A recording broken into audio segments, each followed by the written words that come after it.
That's right, everybody. You know what that sound means? It means we're back. And it's time for Z Show. Coming at you. Live and in living color. We're back, everybody. Did we ever leave? I mean, I've been around. Not here with Z Show, but I've been around. You guys know.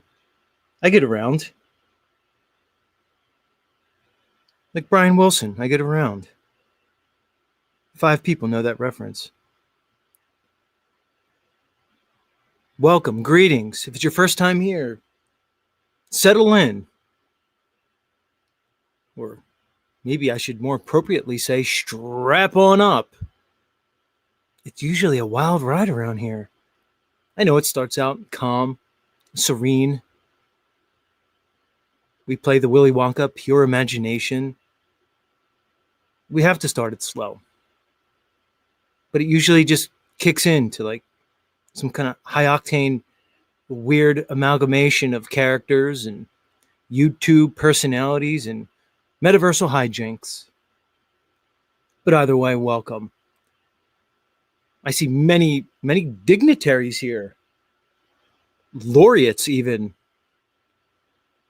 Men and women of esteem and renown. They all seem to find their way here to Z Show. And could you blame them? Where else would you want to be? We've carved out our little niche here in this little crevice of YouTube. This crevice of shadow banning, censorship, demonetization, never monetization. I haven't even tried for monetization. I don't ever think I'm going to. Don't hold me to it. 3 people just clip that out. They're going to keep that on their desktop waiting for 2.5 years from now. Oh, Z monetized. It's 2026, Z monetized. Good thing I clipped that one time he said he wasn't going to monetize. Now I could use it. Shill.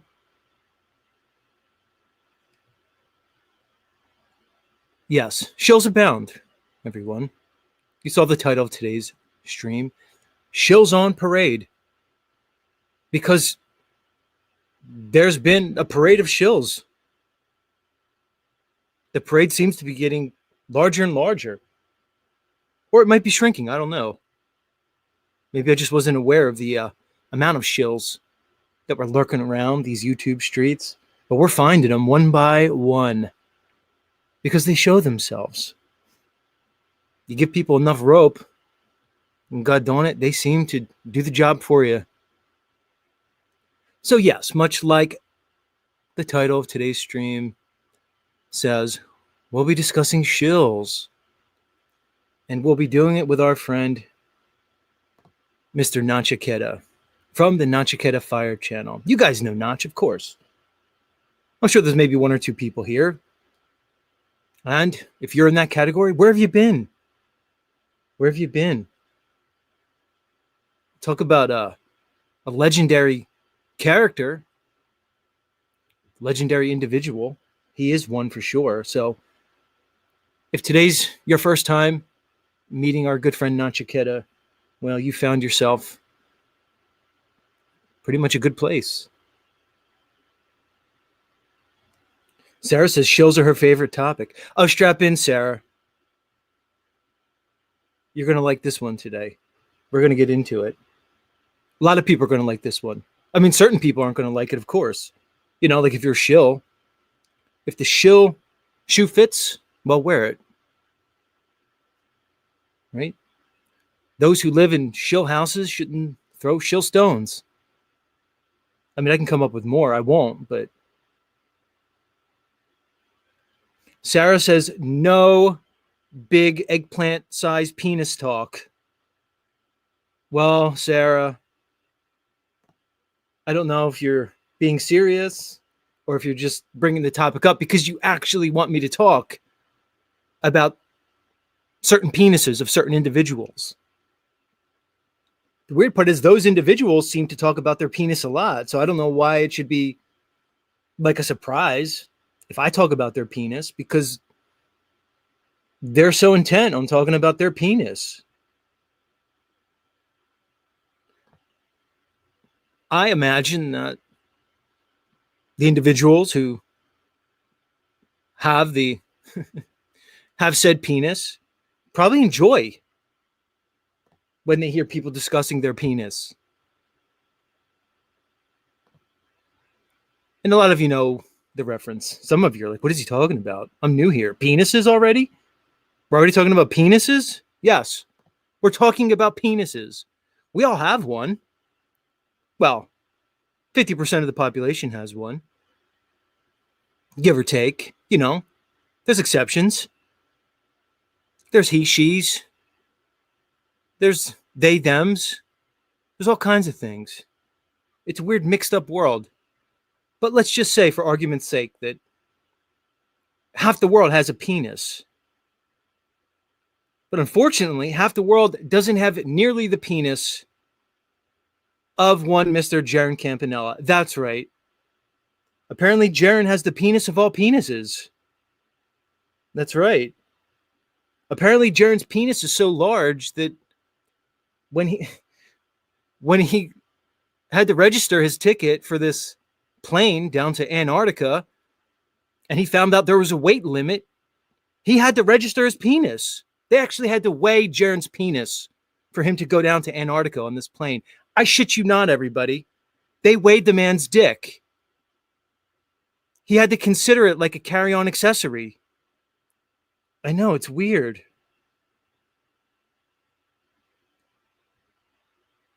I mean, guys out there, like, have you ever had to register your penis as an accessory? But the thing about Jaron's penis is that it kind of has a personality of its own. Strangely enough, you guys may be interested to know, I'm actually friends with Jaron's penis. He reached out to me on Insta. Yeah, that's right. We Snapchat too. I'm good friends with Jaron's penis. We get along great. Turns out Jaron's penis has a great personality. He's highly intelligent.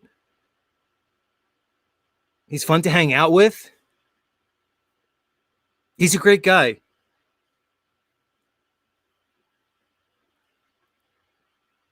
You know, he's a detachable penis. So we can hang out. The cool thing is I can hang out with Jaron's penis without Jaron. That's the great part about Jaron's penis.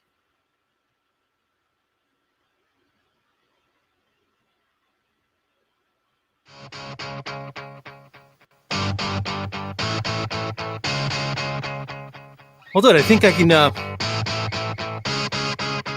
get him on the phone. Hold on, let me get him on the phone.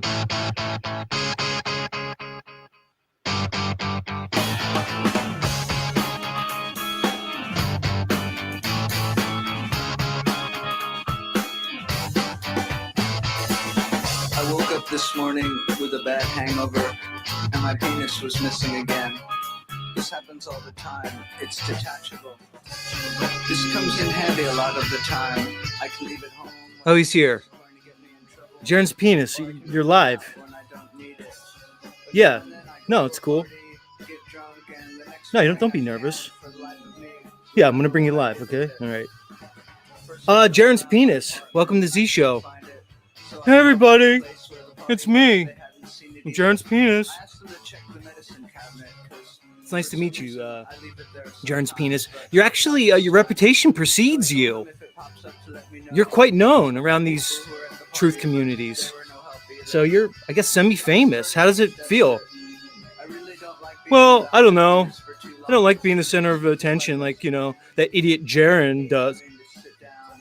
Jaron's penis. Did you just call Jaron an idiot? Yeah, he's a fucking moron, that guy. Really? It must be tough being the penis of such an idiot. Well, I mean, I don't know. I mean, I'm detachable, so, you know, I can kind of get away from them whenever things get a little hairy. Did you just say that things get hairy and you're a penis? Are you admitting something? Does Jaron not manscape? Yeah, the guy doesn't fucking do anything down there. It's like a fucking jungle. Well, that sucks, man. Well, how have you been, Jaren's penis? Washed it off. Do you know that he's basically heading down to Antarctica? Like, did he inform you of that? Like, I mean, you're involved. Apparently, he had to register you as like a carry-on because you're so humongous. I like having a detachable penis. Yeah, I know. I'm looking forward to the trip. I already know there's a 24-hour sun down there. I tried to talk to Jaren about it. He's still in denial. He actually thinks he's gonna see the sunset in Antarctica. What a fucking moron. Yeah, I know, Jaren's detachable penis. You and I have talked about this before. You seem to be like intelligent and have an ability to think and logic things out. Why don't you talk to that Jaren? I mean, you are his dick. Why don't you like talk to him about the 24-hour sun and how he's kind of fallen for this big psyop? And I have talked to him. He's a fucking moron. You know how he is, Z. He's a fucking idiot. I talked to him about it already. I'm really just more concerned that he, brings the proper, clothing for me. What do you mean, Jaren's penis? What are you talking about? I mean, I'm sure he's going to have a coat on and stuff. Yeah, he'll have a coat on, but what about me? Is he going to make sure I'm insulated? I don't want to be freezing my dick off. Wait, you have a dick? I thought you are a dick. Don't ask questions like that, Z. It gets complicated.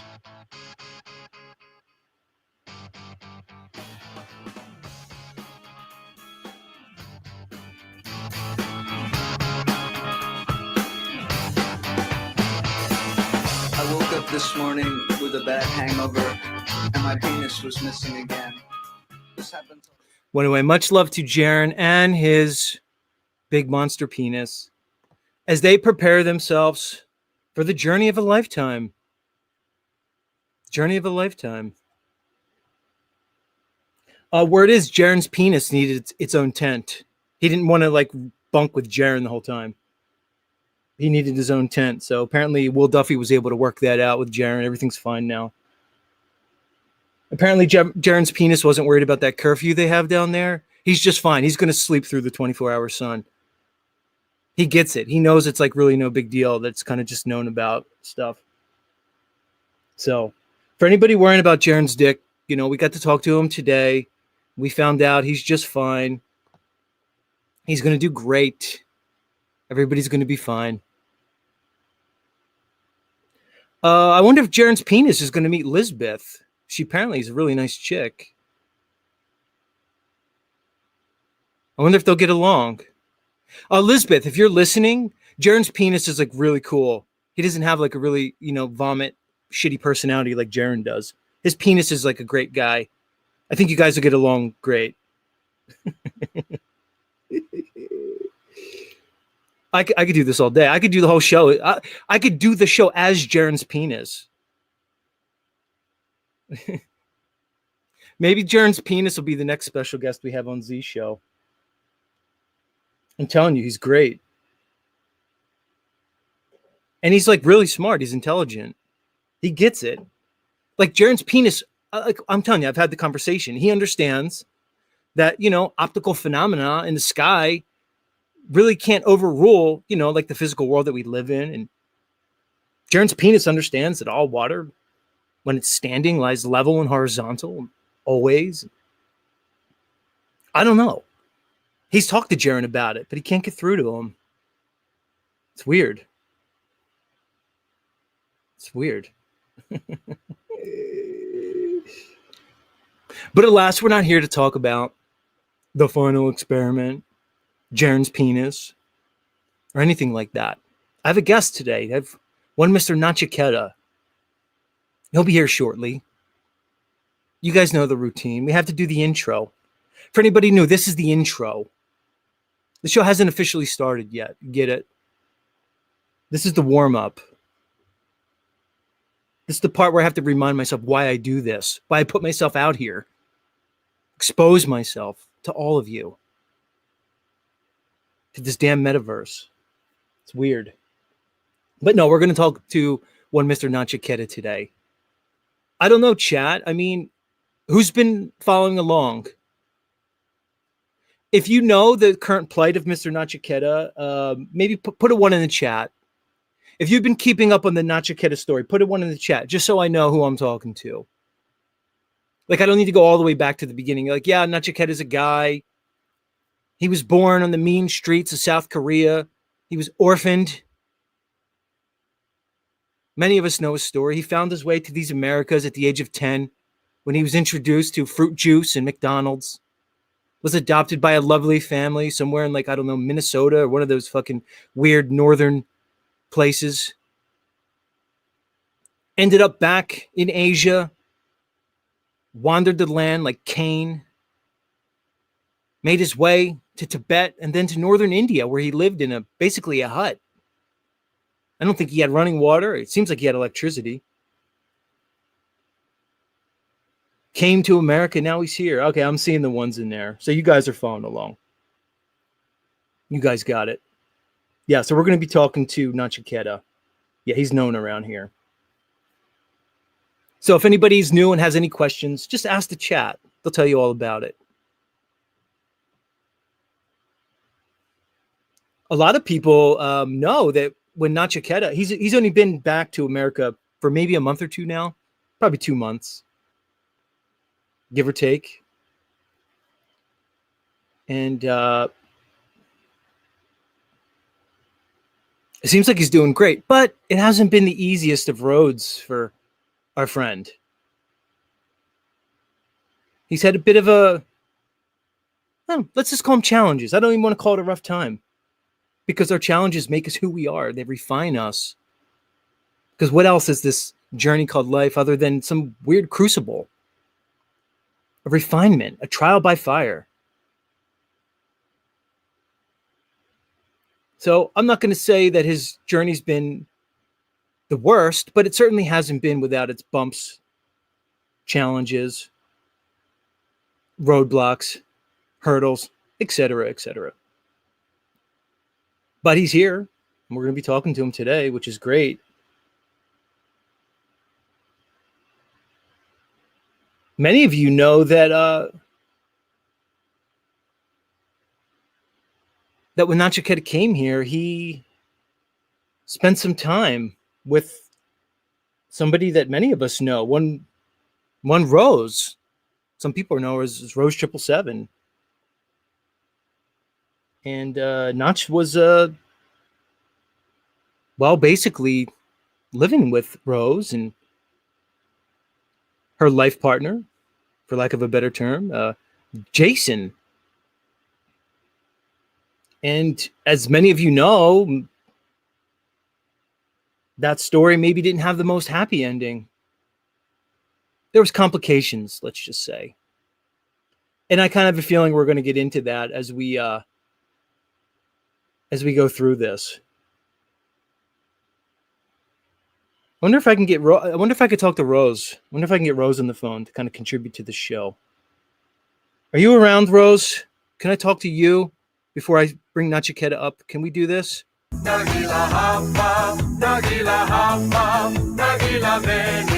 need to put out her. I need to put out the juice signal to see if Rose responds to the juice signal.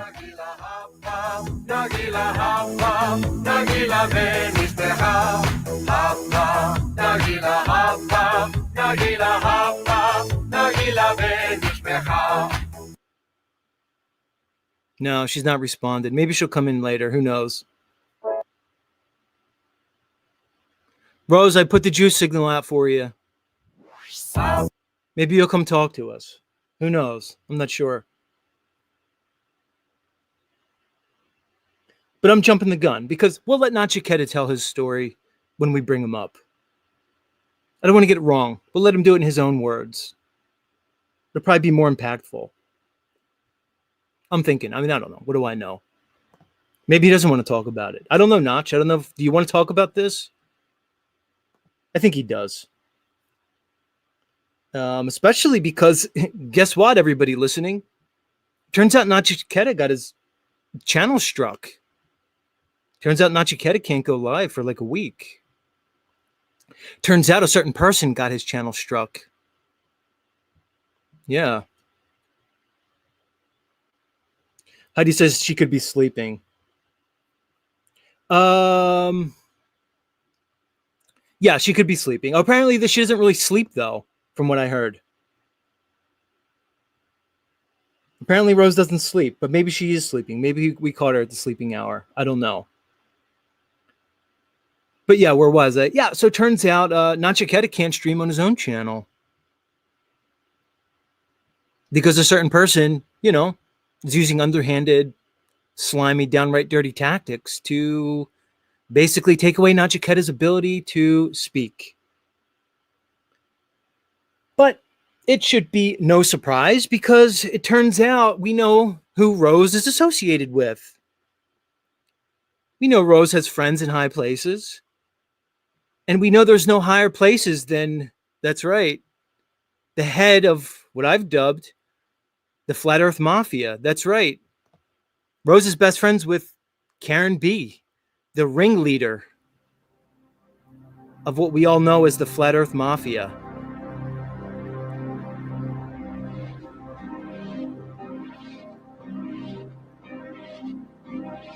That's right. You know whose music that is? That's right. For the long-time participants of Z Show, we know that indeed the Flat Earth Mafia is real. Did I say Israel? No, is real. And we know that the Flat Earth Mafia is led by the ruthless, the heartless, the empathyless Karen B, who has ruled this mafia with an iron hand for at least 9 years. So, in retrospect, I mean, I guess we should have known. I guess we should have been a little bit more aware of Rose's potential for subterfuge, not only due to her Jewish Israeli heritage, but of course, also her allegiance to one Karen B, the most bloodthirsty mafia don that we've ever seen. She's a tough cookie.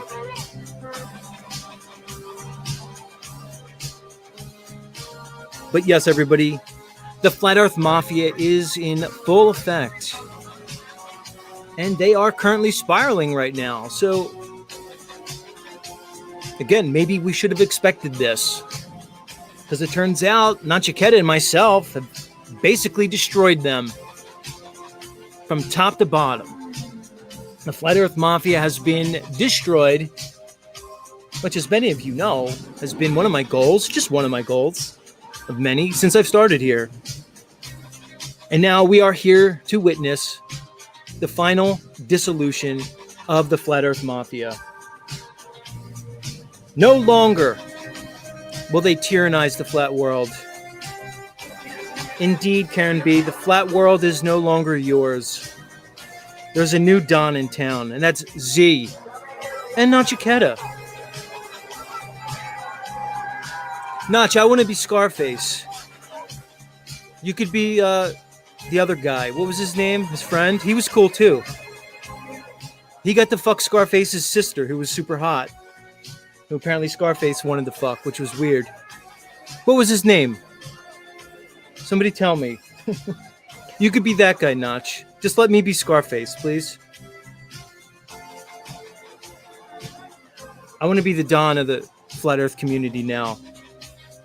I wonder who will challenge me, Nach. I think I could take anybody in Flat Earth. Who wants to challenge me? I'm the new Don. The flat world's mine. I don't know, maybe Dell? I don't think I could take Dell. Anybody else I think I could take? Witzit, no problem, Witzit. I can handle you easily. I can handle you easily, Witzit. One hand time behind my back, easily. Who else? Flatzoid? I don't know. He's been working out. I think I could still take Flatzoid. Soft Dave? Let's not even go there. Who else? Ironworks, Vlad. He looks pretty tough. Apparently he's a military guy. I don't know, Vlad. You think you could handle me? Now that I'm the top of the Flat Earth community? But alas, Karen B, Your time was up. It was only a matter of course before you were unseated. But just know they are not going out without a fight. Although I have metaphorically lopped the head of the snake clean off, we know that this flat earth mafia will not give up easily. We know that.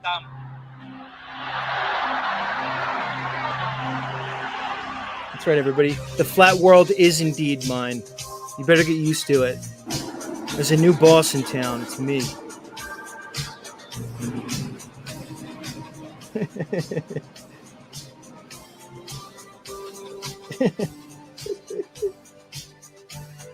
Manny, that was the friend's name.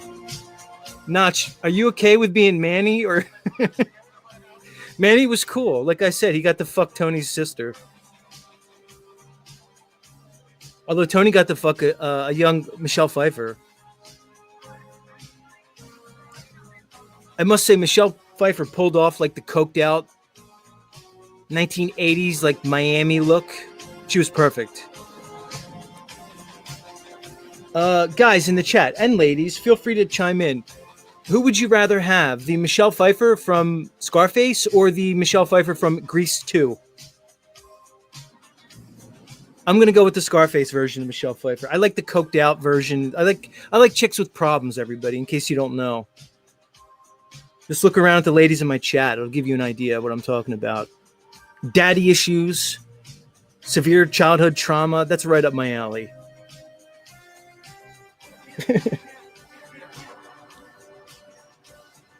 Yeah, I know they killed Manny. Tony killed Manny. Don't tell Nachiketa that.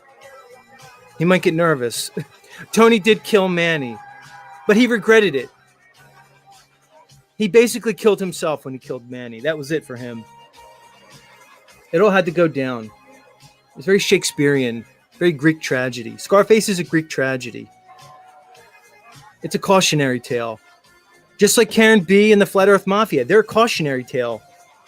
Karen B and Jaron and Dave Weiss, Mark Sargent, they wanted to rule the flat world. They thought they could just, I don't know, come on YouTube in 2015 and take over the flat world. And for 9 years, they did so, unchallenged, until one Zetetic warrior came along. And now the flat world is mine.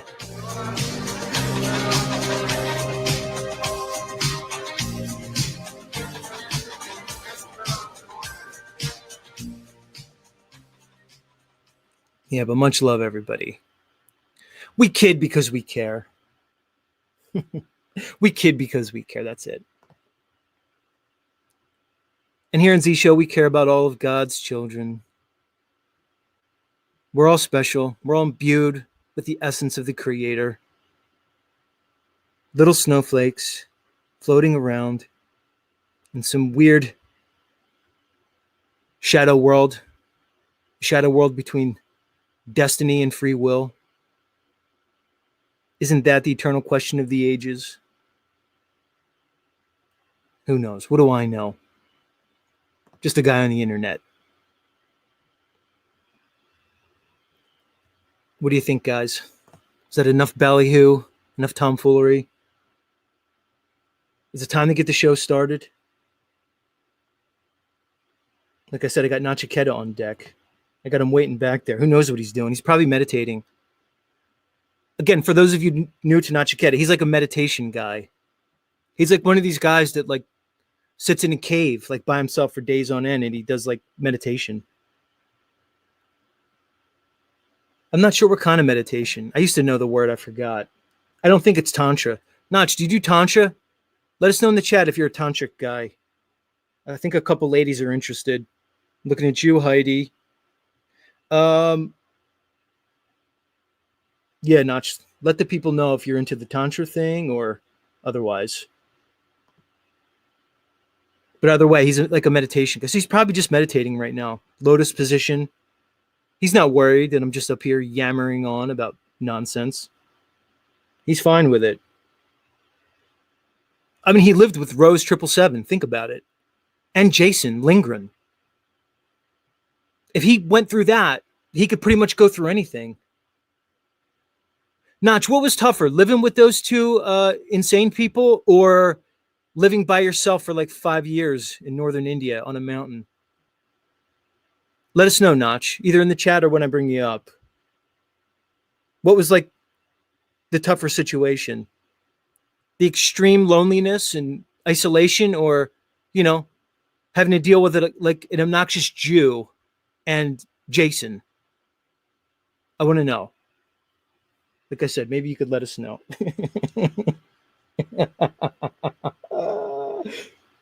What did you say, Notch? He said definitely living in the mountains was better. I'm not surprised, my friend. I'm not surprised. All right, let me do my thing here to get this damn show on the road. Hold on. Come on. Don't jump the gun. No, that's the wrong song. Thanks for being here, everybody. And if you're new, make sure you subscribe. Oh, my music jumped the gun. How dare me. Guys, don't forget to like and share. Like and share. I'm going to remind everybody moving forward. I never used to do that. I'm doing it now. There's no algorithm help. We know that. Like and share, damn it. Share it out now. Make a post. Why, you don't want your friends here?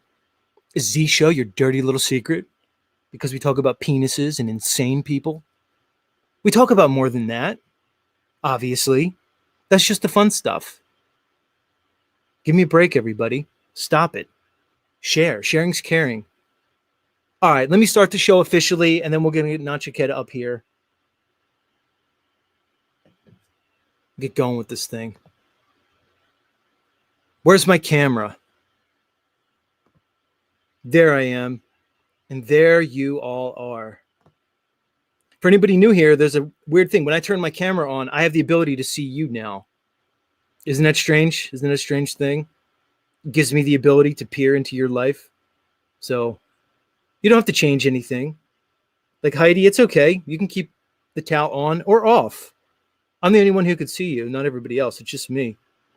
Who else? Cadence, are you here? Quantum Epic, I don't see you in the chat. Same thing with you. Feel free to either wear or not wear any type of clothes or, anything like that. It's fine, ladies. Guys, too. It's all right. I don't discriminate. It's fine. I accept all colors of the rainbow here. All the colors. All the bright neon inverted colors of the rainbow. You're welcome here in Z Show. That's right. Official opening right now.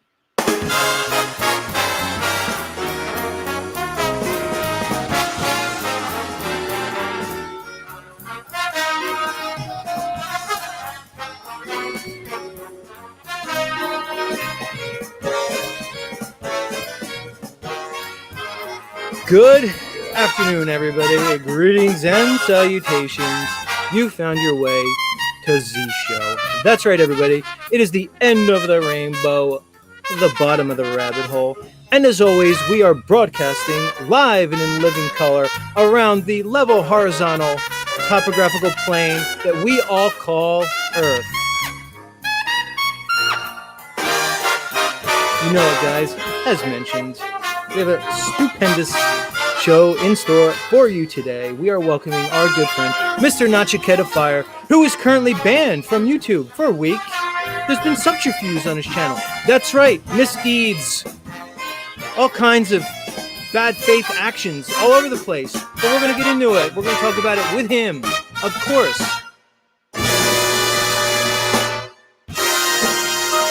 It gets me every single time. All right, who's here? Who's here? Capricorni, much love, lovely lady. Dr. E. Vals in the house. Bender Fox, new name, much love, welcome. Divine Spark 313, you can call her Heidi. Mr. Pies are coming from the lovely sunny land that we call California. Yay, much love. Lex Animata in the house, ruled by Saturn, coming at ya. Sarah B., good to see you, and the incomparable Grant. Push button 62, welcome. Christy Lee Dolls, you do it for me every time. Solver missed in our midst. Queen of Swords says, hit the like button. Thank you, lovely lady. Rebecca Joe coming at you. RF is killing us softly with his song. Mr. Alan Nordstrom coming at us in the house. Welcome back. JC23, good to see you here on my channel. Shifty Eyes Shady coming at you. Gary Baxter, I know you're paying attention, Gary. Gary recognizes injustice when he sees it, and there has been a monster injustice here. So I'm going to forego my usual musical interlude, and I'm going to bring him up right now. Are you there, Notch? Blink your camera so I know you're ready for me to bring you up. There he is. There he is. All right, everybody. I built it up enough. At this point, he's a man that needs no introduction. Let's get him on the show. Notch, welcome back to Z Show. Good, sir. Hey, what's up? Good to see everybody. Can you hear me all right? Your mic is very low.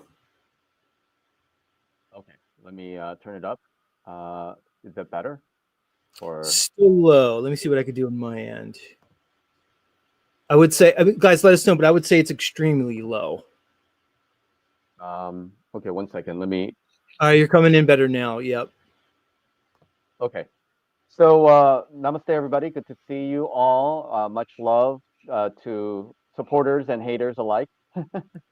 It's still low, Notch. Is it still low, everybody? Yeah. Something's going on, dude. Okay. Let me just come right back. I'm not sure what's going on over here. I have to, I think, reconnect or something like that. So I'll be right back. Okay. See, it goes in and out. Like, I don't know if you're too far away. Do your thing. Do your thing. Well, I feel. Let me just check the audio. Oh, okay. I see what happened. You're probably not on your main mic. You're probably on the auxiliary. Yes.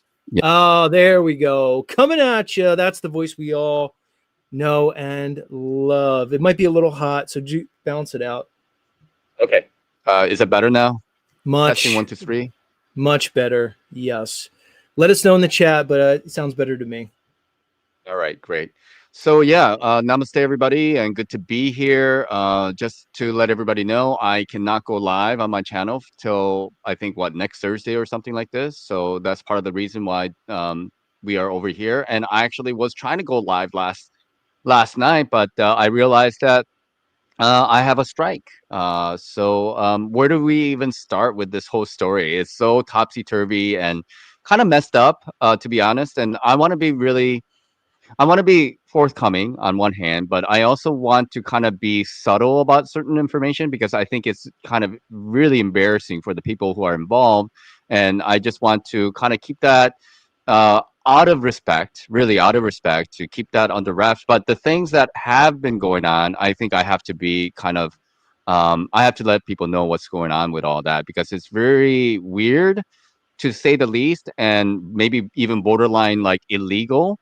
I'm not even 100% sure, and I'm not really tech savvy, but I understood there's something really off that was going on, with my situation. So, where do we start? I mean, I feel like we need to give everybody like kind of the background story about how we have arrived to this point, right?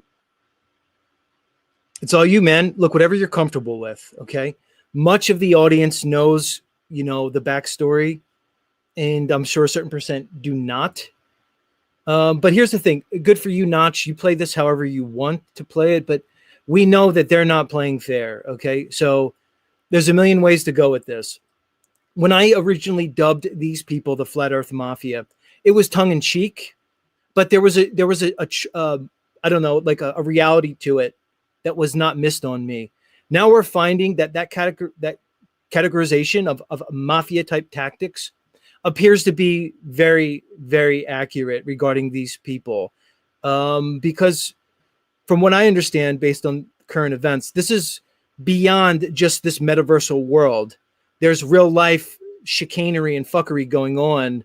That again, I'm not going to speak on it. You could speak, on that yourself if you want to, or if not. But just know for the listening audience that this shit is real, and again, I mean, there's the metaversal hijinks, but then there's the real life stuff, and there's everything in between. And we know, Notch, that these people aren't they're not beyond going below the belt, and they apparently operate below the belt a lot. So again, you take this in whichever direction you like. Okay.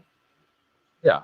Yeah. So I want to be fair, and I want to come with some humility by saying that I am not anybody special.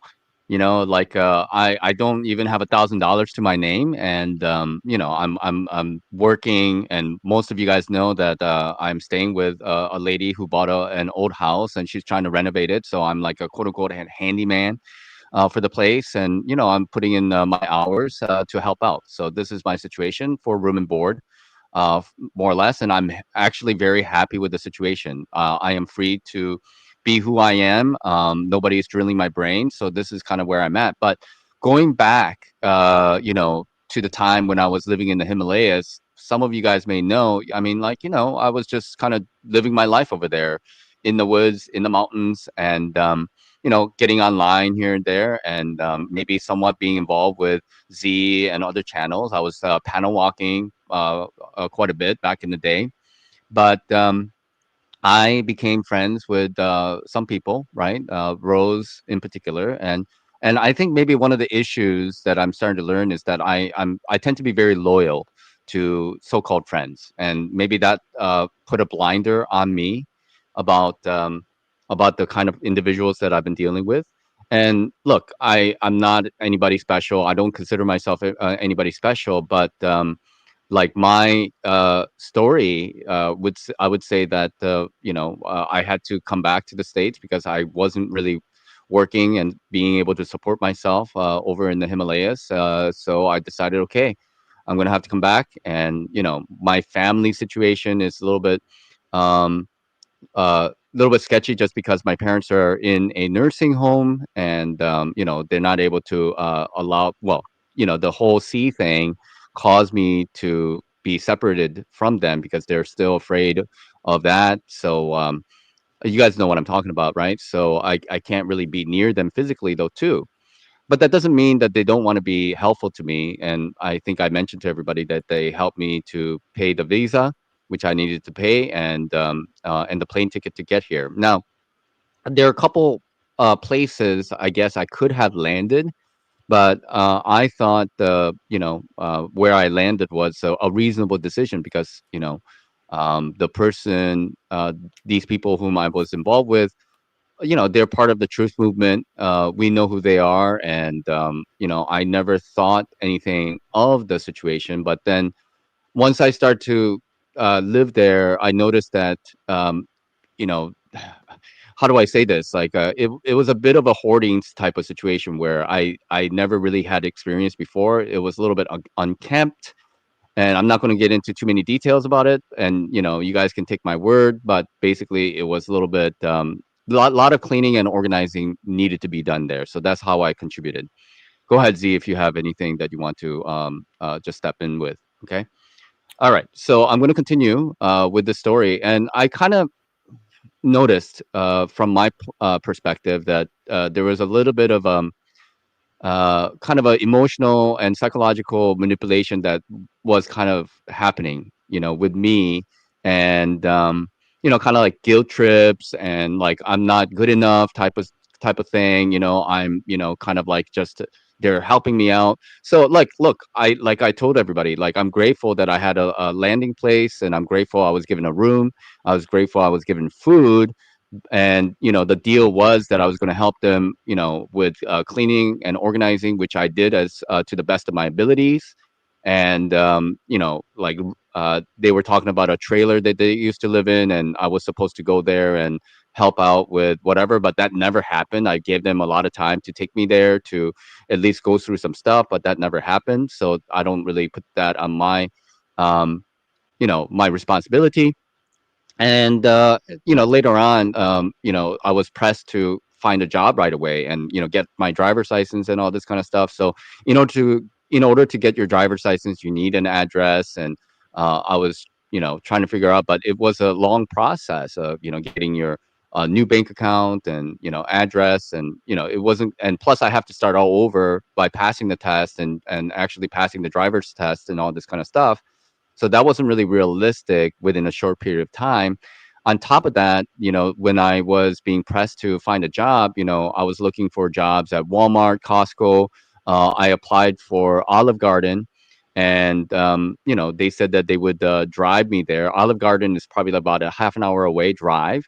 Now, uh, where they live to the nearest business district is like 2 hour walk. I've actually walked, and then you have to walk partially on the highway to get to the nearest business district. So you could theoretically bicycle there, but it's also kind of dangerous. Like imagine like walking for 2 hours. So you would have to bicycle probably about 45 minutes, a bare minimum on a highway where like literally trucks and cars are driving, and you don't have more than like 2 feet of space to ride your bicycle. Nobody's riding bicycles and or walking. I was walking down a ditch when I was there. So like me bicycling or walking to work was just absolutely unrealistic, and that was one of the more motivating factors for me to leave the situation. On top of like just kind of like the how would I say, the personality differences that we've had while I was there. So a friend of mine in this region found something for me, and that's the reason why I arrived here. And like I said, everything is up and up over here. And I had about a month and a week that I spent over there, and I'm glad. I'm glad I got out of there. Now, things went sideways when Z and I did kind of a response video to Jason and Jaren's kind of fluff piece. And most of you guys are probably aware of that, or maybe not. It doesn't really matter. But All right, so I let's get thought into that it. So yeah, hold yeah. on. Go So, all ahead.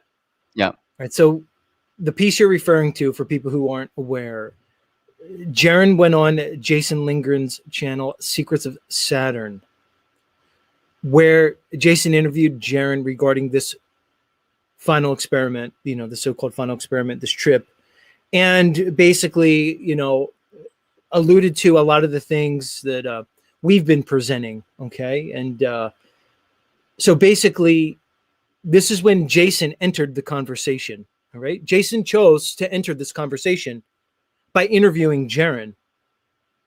Jason didn't contact me or you, Notch, to my knowledge, to see if he wanted the fair and balanced approach. He just interviewed Jaren, and in a way, throughout this interview, basically alluded to us in a way that maybe was less than flattering. Can we agree on that? Would you say I'm on, or? Yeah. Yeah, yeah, for sure. I mean, and come on, guys, like, I spent time over there, and Jason is not even a flat earther, not even.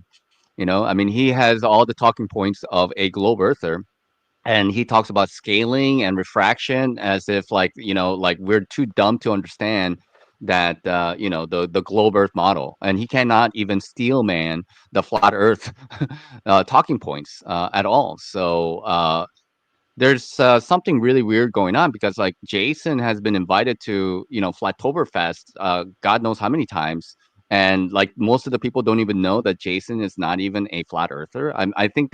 I find that to be extremely disingenuous. For me, I was surprised as fuck when I arrived, because then when I had that conversation with him, I was like literally thinking that this guy is just like joking and like just like kidding me around. And I was like, you can't be serious. So I realized that he was actually not joking. And I'm like, but you were invited to Flattoberfest to, give a talk. And I assumed that you were a flat earther at the bare minimum, but apparently you're not.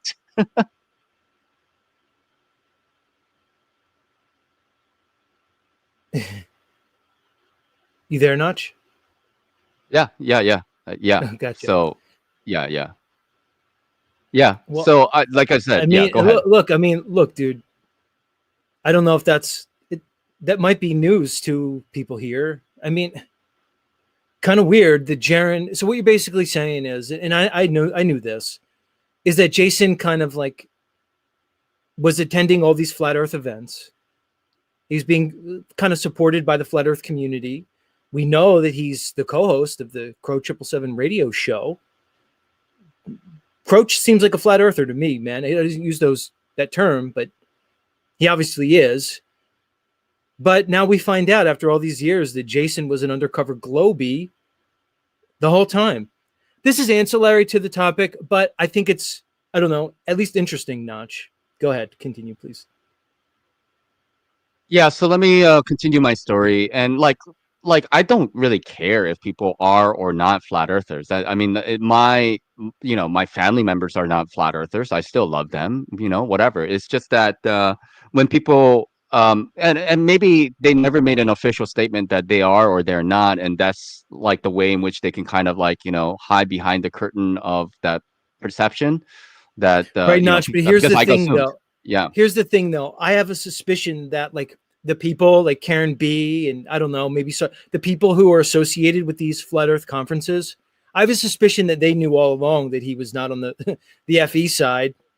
I don't know. I mean, I wasn't there. I can only imagine. Yeah. So Yeah. so yeah, Yeah. okay. Well, he's agnostic to the world, but I don't think his position was unknown to the people hosting the events. Which is funny because Karen B is willing to bring a Glober in, masquerading, under the ruse of a flat earther, but she won't bring like other flat earthers in who may like disagree with her particular stance on certain topics. Like, God forbid, if there's a Tataria person or a Meltology person, they were never invited to her events at all. But she's perfectly willing to get Jason in there, who's an undercover Glober, the whole time, basically to, aggrandize himself from all the shekels that were paid by all the faithful patrons of the conferences. So I don't know what that says, Notch, but I think people should know it. Yeah, I mean, I think that would be probably the right thing to do in my perspective. But in this day and age, like people have different strategies about how they want to be perceived by their audiences, and if people want to perceive them to be great and wonderful when they're actually not, or whatever else, then I guess that's to their advantage, right? So again, like I am not interested in going into all the details of what I had experienced because, like I said, it's embarrassing for me to even talk about this, and and it would be probably even more embarrassing for them for me to be talking about this. But there are some other things that I need to kind of get into, which seem kind of odd because, like I said, everything started to go sideways after our rebuttal or our I don't know, like scrutiny or reaction to Jason and Jaren's video because most of you guys know where Z and I stand regarding the TFE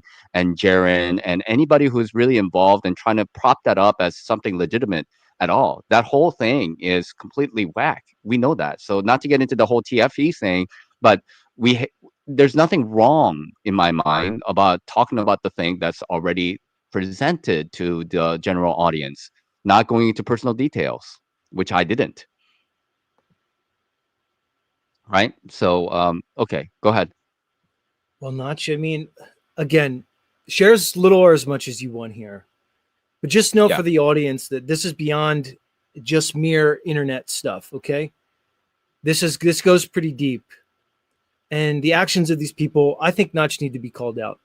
So my preference would be that you just go say whatever you're comfortable with, but certainly don't hold anything back on my part.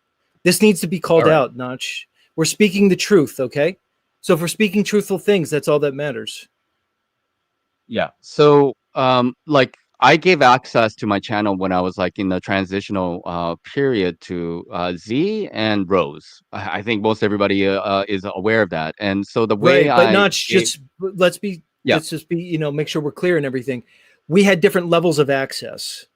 yep, yep, Rose had a different access. So Rose's access, she had the ability to go in and schedule streams, initiate streams, and run it. My ability was only to join in to things that were already scheduled and or in progress. So we had a yes. different level of access. So go ahead. Yes, yes. So just to make it clear for everybody, on StreamYard, you can do a co-host thing, and that's what Z was for me. Z has a co-host access to my account. So if things are already scheduled, then Z can join in, like he was saying. But the way I gave access to Rose was that she allowed me to go to her StreamYard. So I was able to enter into her StreamYard. She gave me the email and the passcode and the two second verification access, right, to FA, like a specific code that is sent to your phone. And she gave that to me so that it looks like as if like I am signing in from India. And then once I signed into her StreamYard, I gave my YouTube channel as one of the destinations to which she can, uh, you know, uh, uh, do streams on, right? And so that's how. So with that, she can schedule and make streams. She can do streams with that power, right?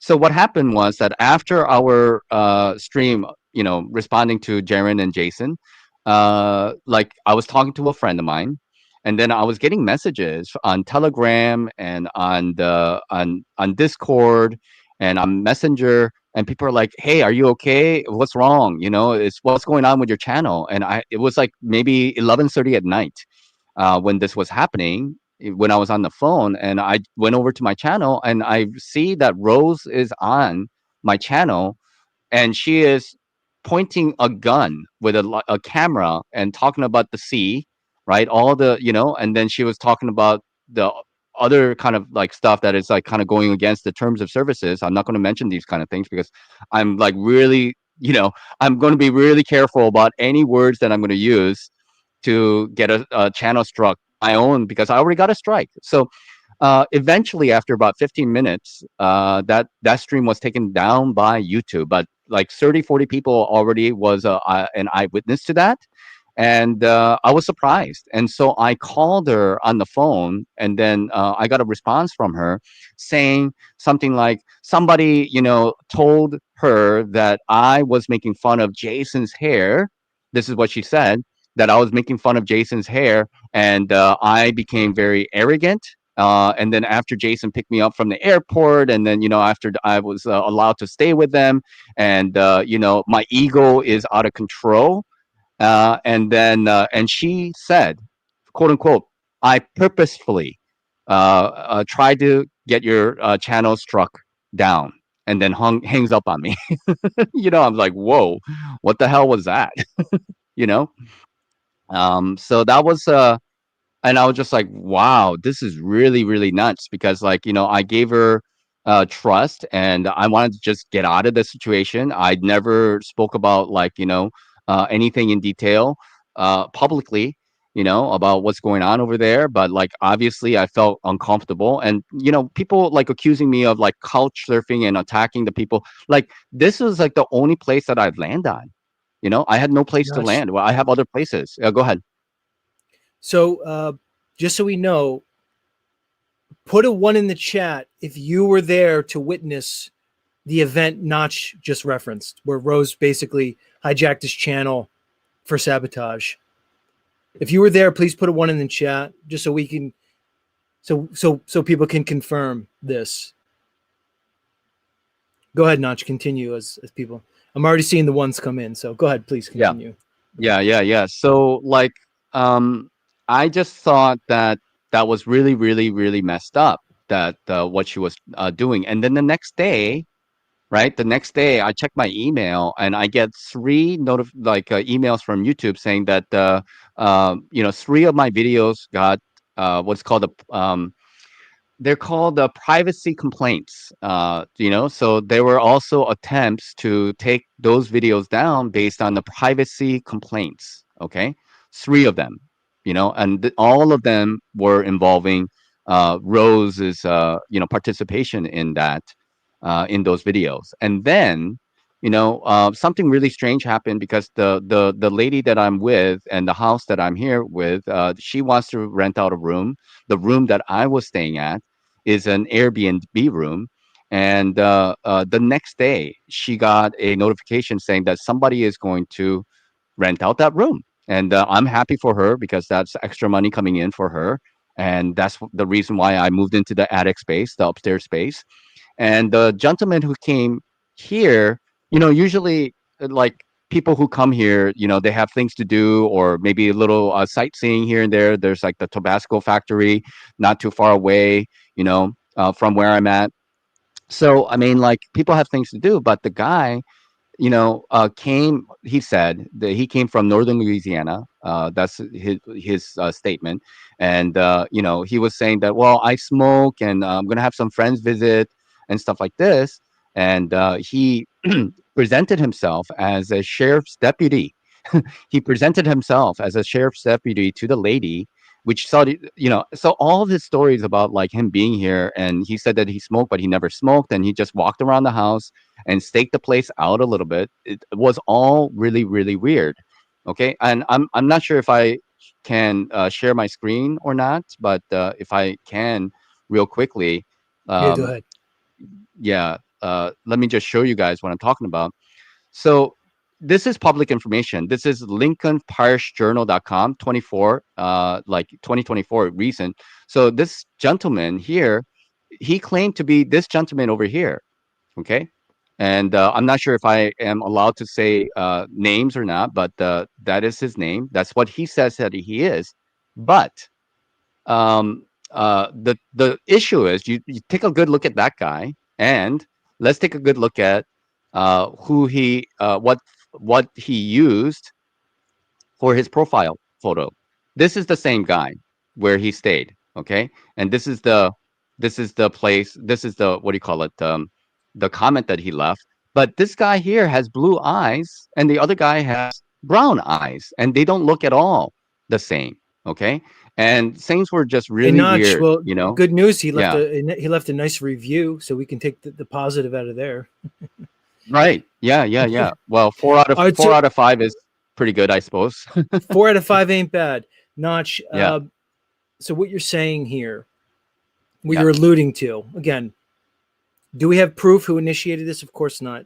But you're just telling you're giving the facts as you experience them. Okay, that's what we're doing here. Yep. It Yeah. seems Yeah. as I'm it not here seems as to. the Yeah. yeah. It seems as though what you're alluding to is that you had an investigator show up to your Airbnb. Yep. Uh, and again, this isn't a popular Airbnb. It was the first person ever to uh, avail Stay at themselves this of that house. service. Right? Yeah. They show up presenting an identity that turns out not to be theirs. It What appears what's that the way. It appears what that is way. all right? What's the potential implication here? What are you implying? That, let's just put it like this: are you implying that somebody, not going to say who, that somebody sent a private investigator to find your whereabouts? Is that the implication? Yeah, or All maybe right. this person himself is not a private investigator. He could be just a friend, but he presented himself to be a quote unquote a sheriff's deputy and a private investigator, but no ID was ever given, no badge was ever flashed, or none of that kind of stuff. I shook his hand. We took a good look at each other. I remember people's faces really well, and later on, the lady told me about him, and then I came to the realization that these people are not the same at all. Like, they're very different people, and so I already don't trust this kind of credential that they have provided. And just everything happening kind of like right after one another seemed really strange. So this is a very delicate situation. I'm not going to claim that I'm being stalked or not stalked, but like, she told me, and she had over 50 guests on Airbnb, and and she had never had this experience before. So this is something very unique and unusual from her perspective as well. What do you So mean 50 guests at a previous location or? yeah, yeah. She had another location where she was running Airbnb, and then Gotcha. she had like guests to stay with her, and she had well over 50 guests, during that time over the past 3 4 years or whatever, and she never had this particular experience where nothing lined up, and I guess, and the what's interesting about this guy, he just created his account recently, and this is the first place that he has ever stayed, because with Airbnb, you have a history, so when you leave stars, they account for all of that kind of stuff. So if you start using Airbnb, you have your profile, and they verify your profile. according to them. And then, they tell you that he is verified. And Airbnb, of course, if something happens, I guess they insures you, about it. But so, I mean, this guy is brand new. He never stayed anywhere except for this place. This is the first place that he stayed at, right? And so another interesting thing that I kind of want to share with everybody is that I started to have suspicions, and then I checked my device. Like on Google, you can check where your device is, what devices are connected to you and stuff like this. I don't know if people are aware of this, but I don't know. You know about this? See? Well, I know you can link devices to your Google account. Yeah. So let me just show everybody what's going on. Um, let's see. I used to have a Galaxy Tab, which I gave away when I was in India. This is all back in India, and then this Redmi Note 9 was my previous phone that broke, right? And then, uh, like, I arrived to Louisiana September 26th, and this Android phone, which does not connect with me because I have an Indian phone, Motorola. So that got connected to my account on September 30th. Okay, so I signed out of it. Okay, and then another Android phone, October 16th. Okay, so I'm still in living with those guys during September 30th and October 16th. And then here, Covington, LA, there's an Android phone that last activity October 30th, and I left there October 31st. So none of these three Androids are belong to me. Okay, and then another Android phone says that United States. It doesn't give you a location. Last activity, November 21st. It's not my phone. Okay. This is mine. No, this is not mine. There's another Android phone at New Iberia on November 21st. That's yesterday when it was active, which is really messed up if you really think about it. Because then whomever is using this Android connecting to my account was active in the same area that I'm in. you know, my phone is Galaxy A15. I had to buy a new phone and get a new number.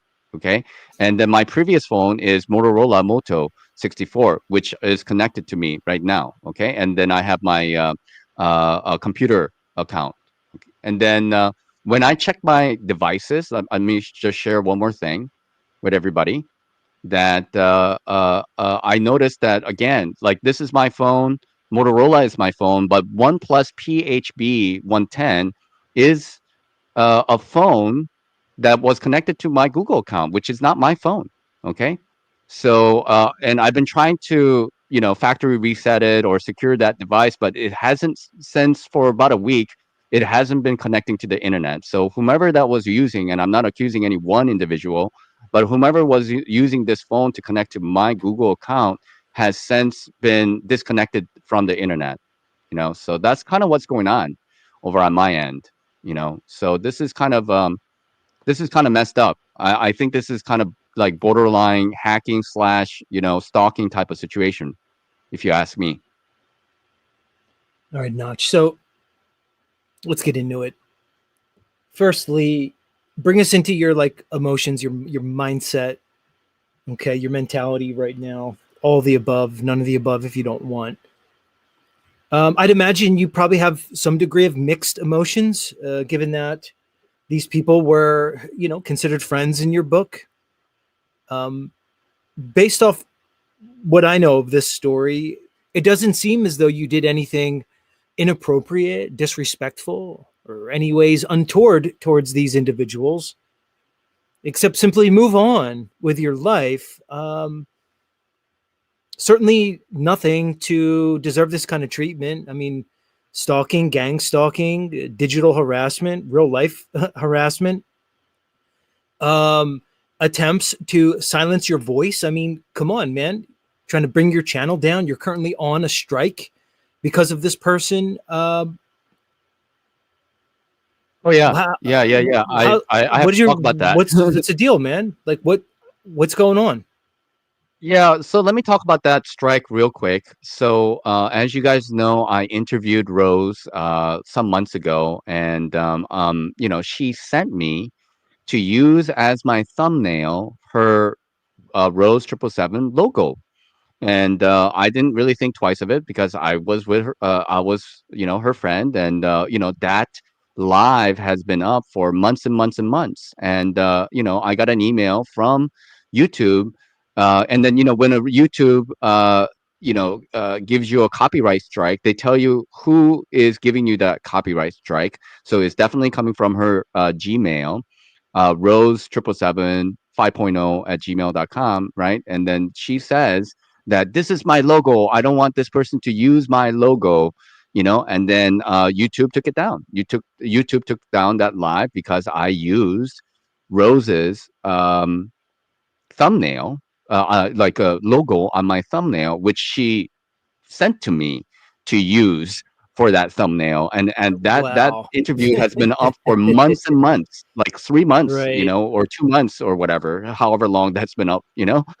Unbelievable, man. Unbelievable. Um, Yeah, it's crazy.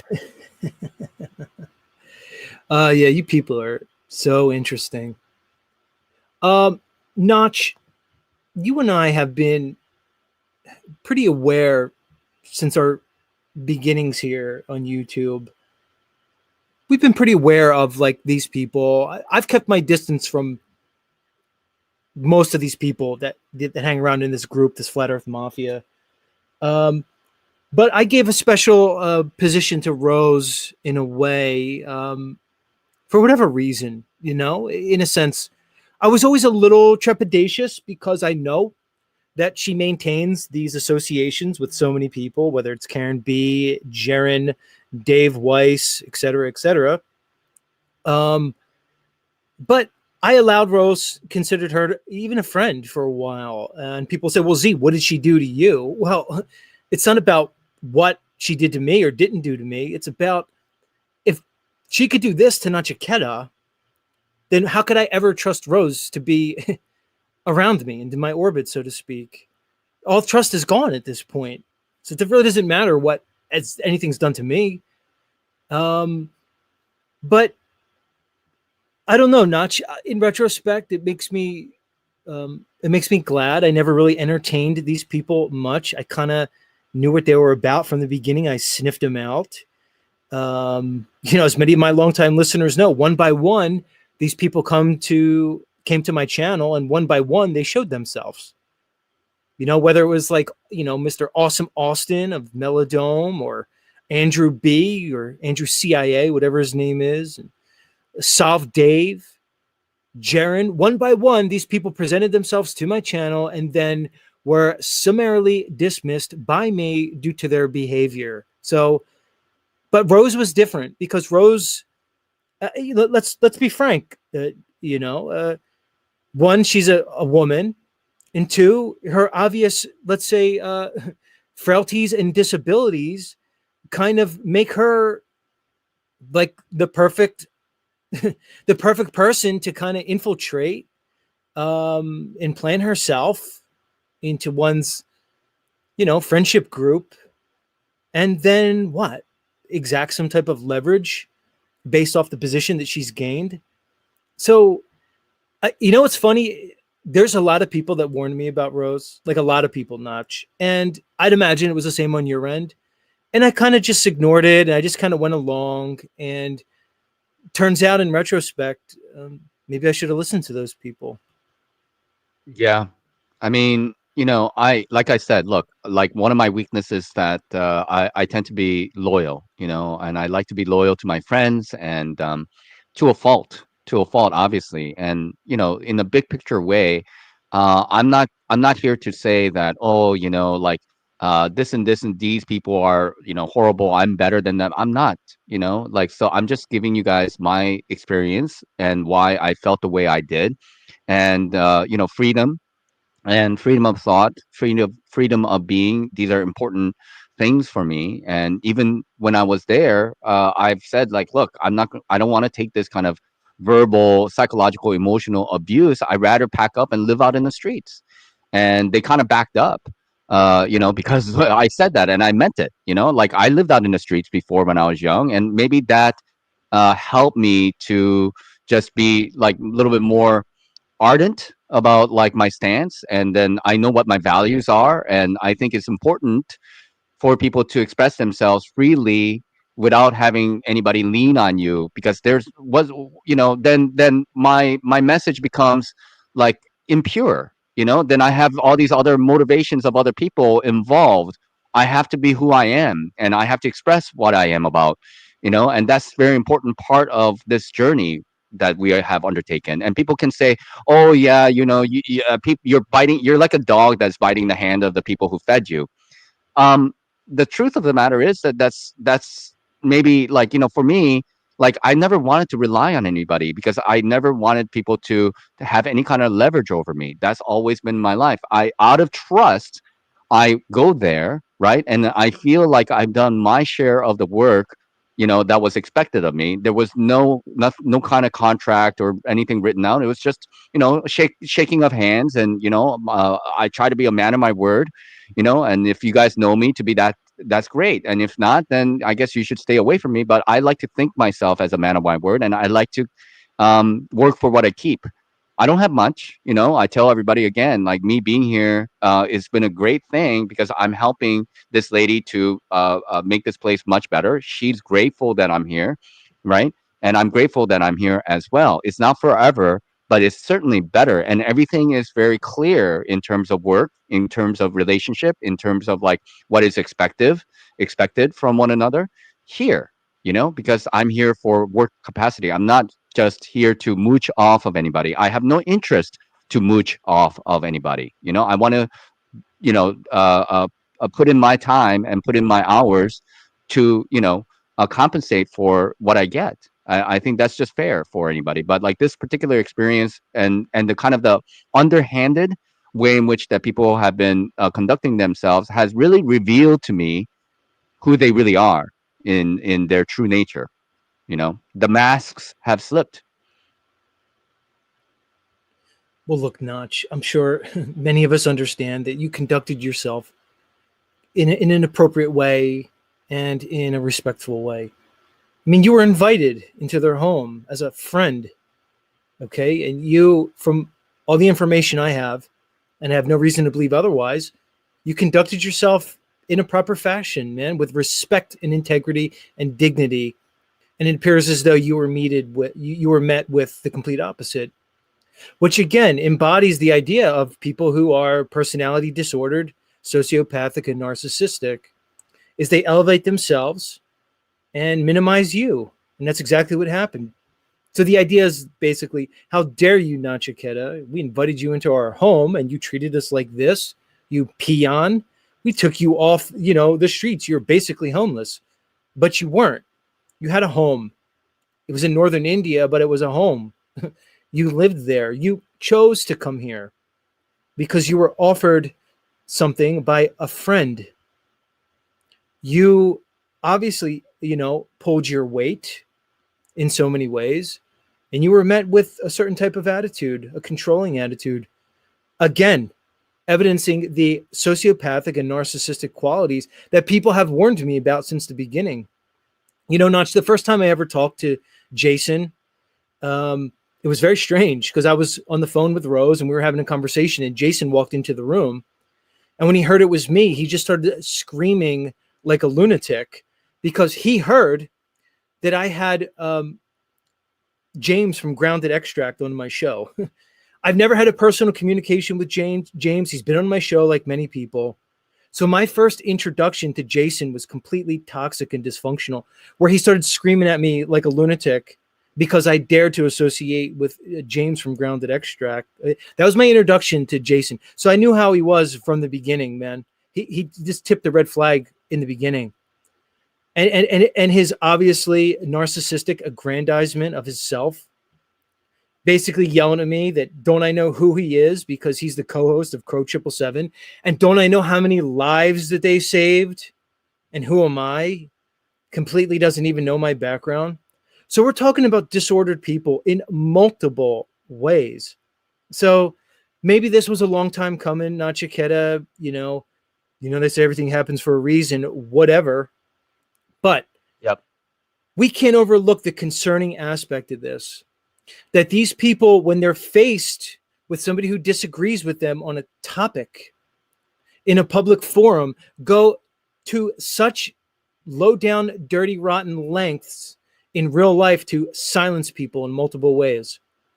Try to get your she tried to get your channel taken down, succeeded in getting you a strike for a week, and now there's again allegations of some apparent real life improprieties. Okay, so we know what these people are. Now we know that Rose and Jason are just completely a part of these people. I've called them the Flat Earth Mafia since day one. They've shown themselves to operate like a mafioso. Think about it, man. There's a hierarchy, dude. They have their leaders, their capos, their street thugs, which are basically soldiers. We watch how it happens. I've watched it on my channel since I started here, man. Intimidation tactics, smears, Yeah. character assassination, over and over and over with these toxic traits as they're the aggressors and they play the victim. It's the same thing we're seeing across the board with these people. So, look, you guys can keep bringing it, but just know that the street's a two-way street. At least my street. You may think it's one way, but this is a two-way street. Traffic goes in both directions. Just realize that. All right. The funny thing is, Notch, you and I would never think to try to silence somebody. You know why? Because we actually can argue our points. We are not afraid of discourse. We're not afraid of dissenting opinions. We stand on what we stand on, and we approach discourse with that spirit. Juxtapose that with the behavior of these people, these low down, dirty, rotten scoundrels. It's everything below the belt, everything they can do to silence the argument when they cannot compete on the level. Yeah, absolutely. Truth fears no scrutiny, and I think it's good to allow people to speak their mind. And this is what the internet is about. This is what YouTube should be about, right? And yes, shadow banning is a thing, and people, like not talking about you and what your points are or misrepresenting you. These are all tactics that this world is using to silence our truths. But this one particular, like for me, like honestly speaking, I just want to walk away from the situation and be like, okay, I guess it's not what I imagined it to be, whatever. And then I'm just trying to find my own way. Like you guys have to remember, I've been living in India and Nepal for like past 10 years. It hasn't even been 2 months since I've been back in the States. And I've been over here for since end of like 3 weeks, basically end of October. And I'm working, putting in my hours, and things are going well. And I'm not taking advantage of anybody. I don't like taking advantage of anybody. It's not who I am. I like to do my work, and I like to do what I need to do to keep my head above water. I'm not into drugs. I don't drink. I don't spend my money on things that I don't smoke. Like I'm just not into any of that. I drink tea. I'm addicted to tea, you can say. Okay, this is and then I'm I don't eat meat. I don't spend money on like Burger King or McDonald's and shit like that. I try to live a pure life as possibly I can live. And as far as like people who have different types of personality, they call it like what, cluster B personality types. I understand that they come from trauma of some kind. I understand that it comes from some kind of experiences, but at the same time, as you may know, that these people are not going to change anytime soon. And I'm not anybody special. I'm not Jesus or Buddha, where I can just come and touch somebody and then all of a sudden they're going to be purified and become a different person. No, I'm just a homeless guy, a vagabond, like just kind of figure out my way. And I've lived out of the country for a long time. I decided to come back. And in a way, in a spiritual journey way, I have been led to see what this reality is about, see the Western world again for what it is, and with the experiences that I have. So it's all part of that experience saying, but what I want is to just, leave this well enough alone, right? Just leave it alone, right? Walk away from it. Don't fuck around with me. Don't fuck with me in any way. And I won't fuck with you because like, if you give people no option, what do you expect them to do? And this is not a threat. It's just the way people are.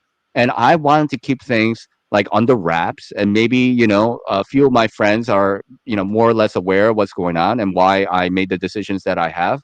But now it got to a point where I felt the need to speak out, because why? Because I'm being attacked.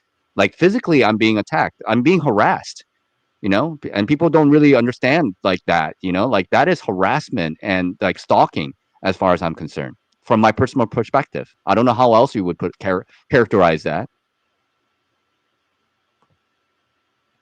It's beyond the pale, Notch. It's just beyond the pale. But this is what we're involved in right now. I mean, this is why everybody can't do what we're doing. This is why. So, for whatever reason, this is our destiny because of these things, because of stuff like this. When somebody's vulnerable, when somebody's expressing themselves online in such a way, these are the forces that typically come against them. So, this is all part of it, which is, again, forming who we are. It's the crucible that I talked about. It's the refinement by fire. This isn't for everybody, Notch. But we need to call this stuff out when it happens. And again, like I said, street runs both ways, everybody. And just know right now, here, the two guys that are talking to you, we really don't have much to lose. We've kind of lived our Yeah. lives, Notch, in a sense where I'm at a point now. I don't want to speak for you, Notch. I'll speak for myself. I'm at a point now where I have certain priorities in life. All right. And on my priority list, things of this world are very low. All right. I've experienced a lot of things already. I like this. This is my journey now. There's not much that's going to stop me. There's not much you can do to intimidate me at this point. And there's not much I won't do to defend myself. And I want anybody who's listening to me to remember what I just said. There's not much I won't do to defend myself. Just remember that. All right, Yeah. Notch. So Go ahead. Keep going. yeah, yeah, just from my perspective, and this is something that I really genuinely feel about myself and maybe this journey, and we are all on a journey in this life, without a doubt. Okay, we guys, um, we've spoken about it, but like where I am now, I don't have much, like I tell you guys, and it's not the amount of money I have or don't have that defines who I am. It's not the property that I have or don't have that defines who I am. It's my sense of myself. It's the sense of my, I guess you can say, like self-esteem or my dignity, my honor.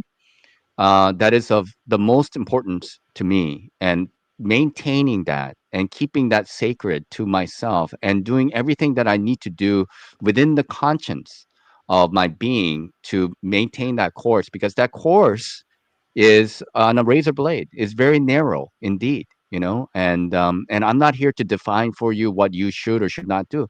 I know for myself that what I need to do, and I want to uphold those values, and those are important to me, right? And like I feel like kind of like, this is kind of cliche, but like I kind of feel myself to be like Braveheart, where I just want to go back to my hometown or my homeland and stake out a little piece of land, and living for myself and live in peace with my friends and my colleagues and such, and try to live a good life.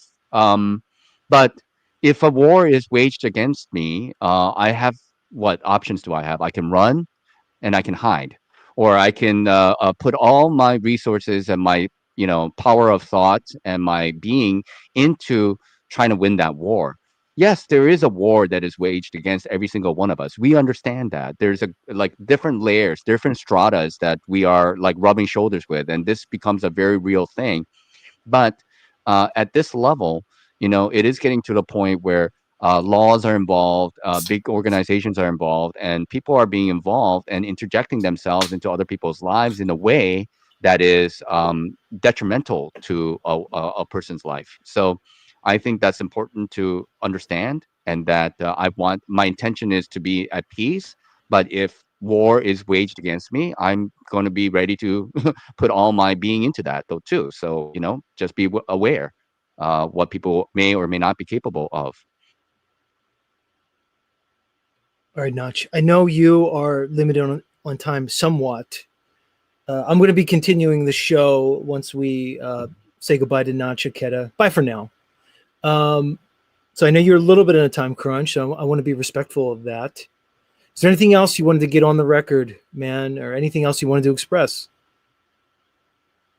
No, I mean, really, that's it. I think this is going to be kind of like, it's going in through the aethers, and people are going to hear about this story. And I have, again, respect for the people who are within so-called community, but that respect doesn't mean that I'm going to not speak my mind. I'm going to speak my mind, but I'm going to keep it above board, and I'm going to continuously keep myself above board until I am cornered. And once I am cornered, then what options do I have other than, like, I did everything that I could to try to be fair, but now I have to take the swords out, so to speak, right? So this is not a direct threat towards anybody, but, like, it's just the way human beings are. Like, swords come out when the words have no meaning.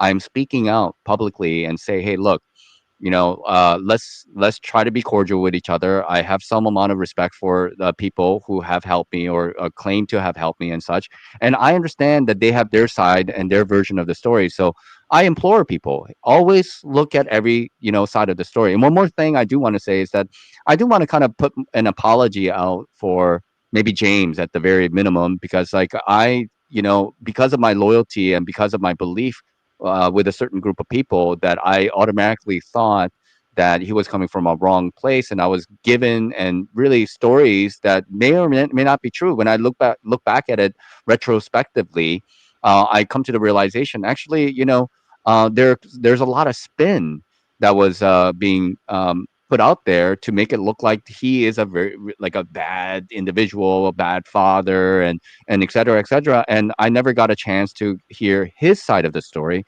And me being in the situation that I am, and some of you are understanding that I do have my side of the story, that I'm more empathetic to that situation now, after what, 2-3 years after that event has occurred. So just want to throw that out there. So James, much love, and I respect.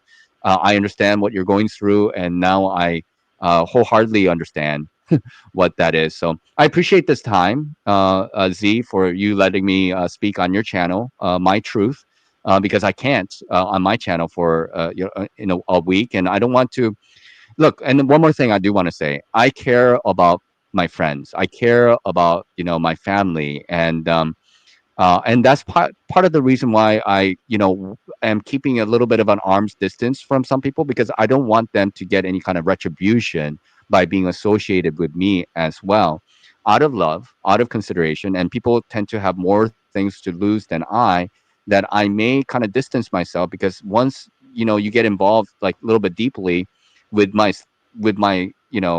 my being and my journey, you might be targeted as well. Because with these type of people, and I'm not talking about um, the people I'm living with, I'm just talking about generally evil people. They know what you value, and they go after the things that you value, and the people that you love, people that you care about.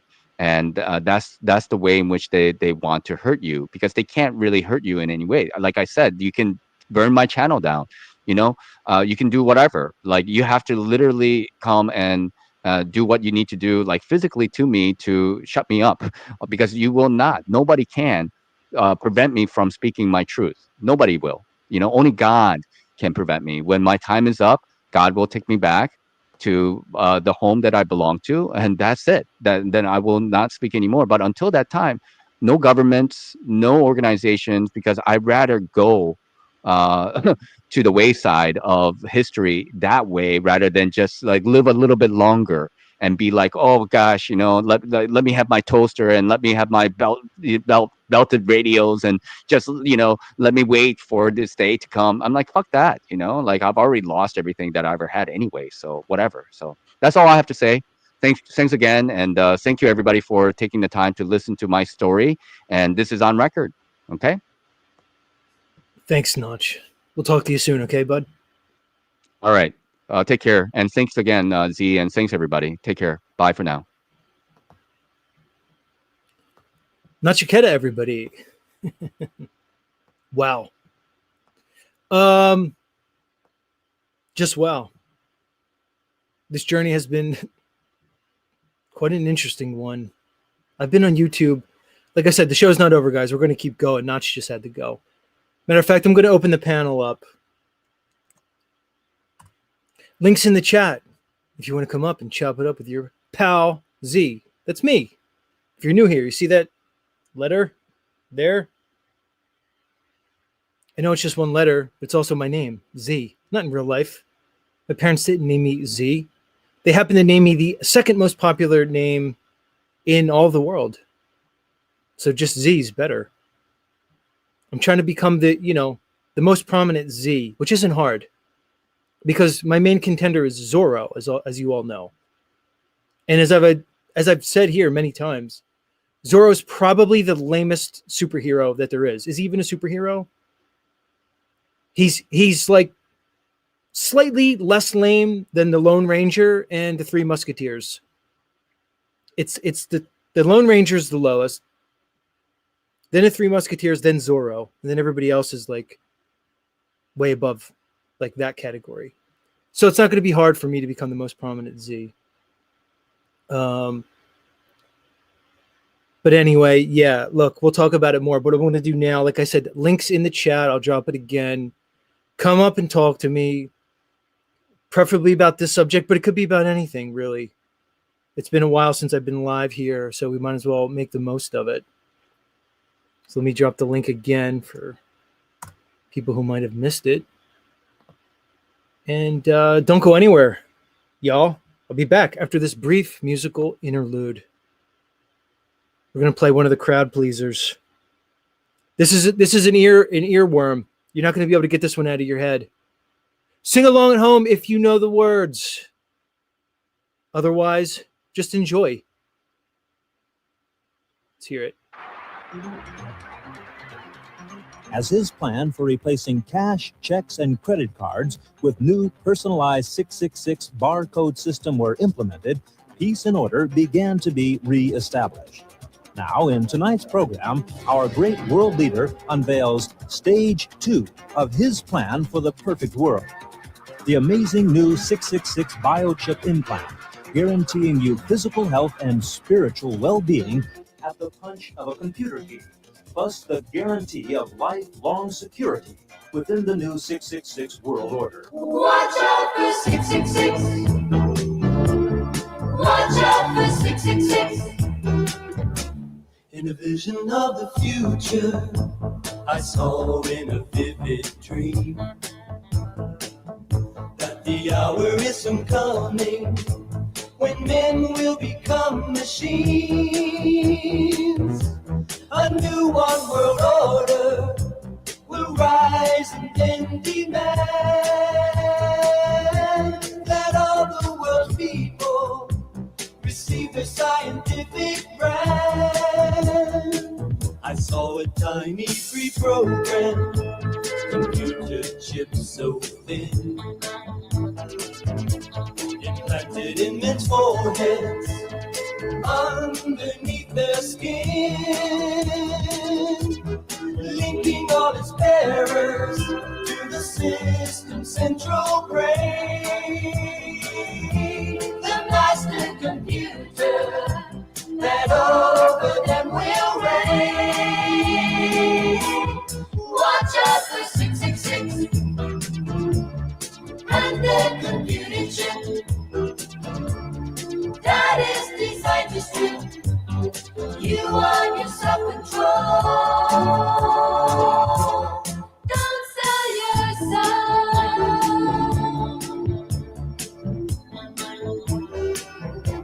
Men's thoughts will be programmed by this new technology.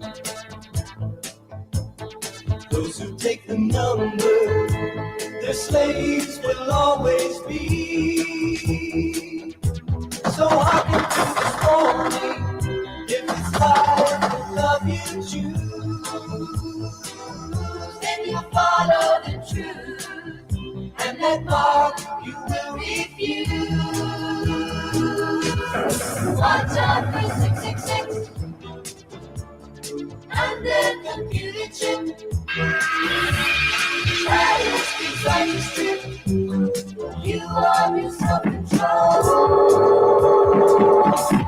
Watch out for 666 and the computer chip.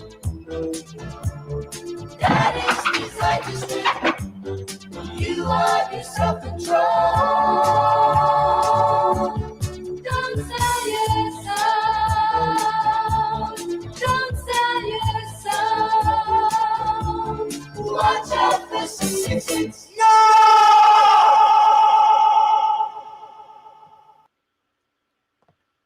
That's right, guys and dolls. Words to live by. Watch out for 666. Don't sell your soul. What else do you have besides that soul of yours? What else do you have in this world of shadows and dust? This world of dichotomy? This world that seems, at this point, more illusory than real. I don't know. Maybe somebody can tell me. I can't figure it out. But don't sell your soul, people. It's not a good thing. You don't want to do that. Seems like some people maybe forgot to listen to that message. Seems we've got a lot of people that would gladly trade their eternal reward for the riches of this world. Thus is the times that we live in. But there will be a reckoning. The moral arc of the universe is long, but it indeed bends towards justice. All right, peeps, I see you in the back. Please hold. Please hold. Thank you for coming up. Again, we have dignitaries, luminaries, men and women of renown, soothsayers, seers, people of majesty. They find their way here to Z Show. Who's this? I'm going to let you up. Long time no see. I can't tell who you are, but I'm going to let you up. Welcome to Z Show. All right. I got a beanie on, and props of you with your beanie all the time. It's kind of keeping it dark, but not that dark. So yeah, cool. Cool that I'm on the show. Cool that you're on the show. Who are you? Welcome to Z Show. Okay, I'm Noah from the Netherlands, like the flattest country in Europe, almost. The Netherlands.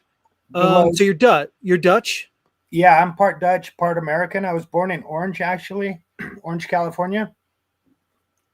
And so I always say I'm like of Orange, because like the Royal Dutch family is the family of Orange. And you coincidentally were in what, Orange County, California? Born in Orange County. Yeah, it's funny. Yeah. Born in Orange County, and I grew up in California, Laguna Beach, Idlewild. And we moved to Holland in 1986, and I've been, I was 9 years old at the time.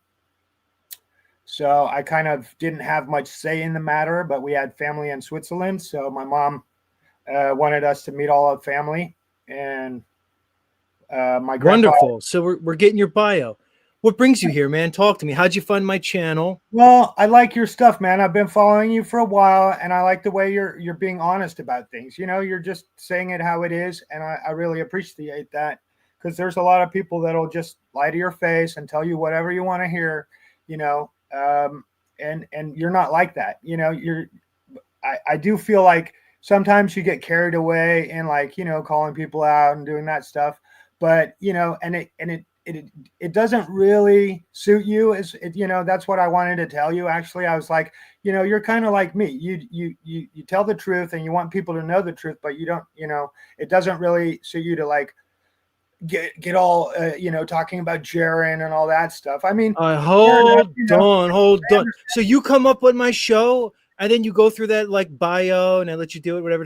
And then boom, it's just all about you're a Jaren apologist. Come on, dude. No, I'm not. I thought you were going to do better. Go ahead. Tell me why I should listen to what you're saying that I'm better than the way I'm being right now. Come Well, on, I'll let you go ahead. what I think is you have to like, look for the truth in a lot of things, and you can't like condemn everyone. Okay, hold on. Let me ask you something. Would you consider yourself to be a flat earther? I know in some ways that's a pejorative term. What Sure. would you?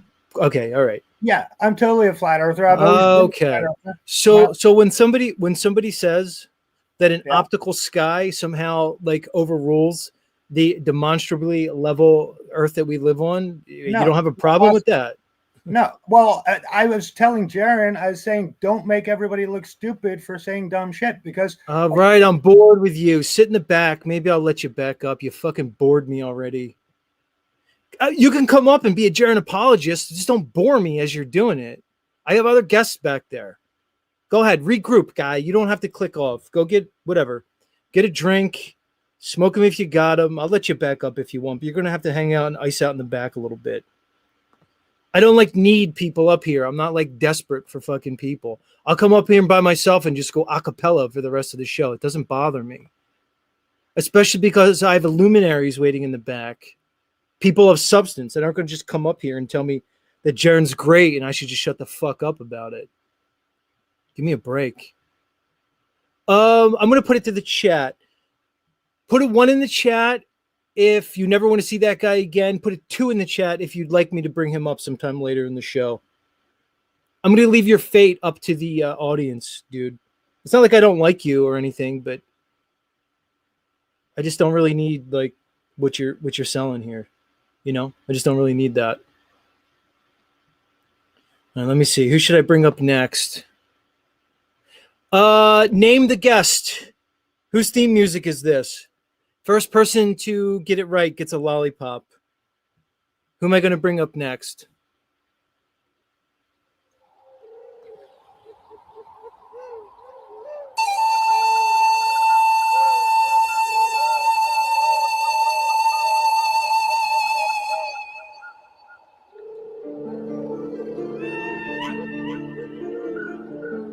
No, it's not Morgan Heidi. Come on, you know that.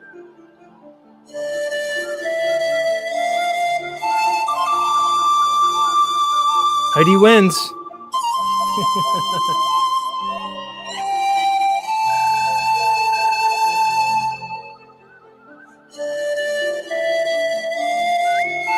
No, it's not Tommy. Yep, Baxter knows. Gary Baxter knows.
Hey, man, look, substantial people need substantial introductions.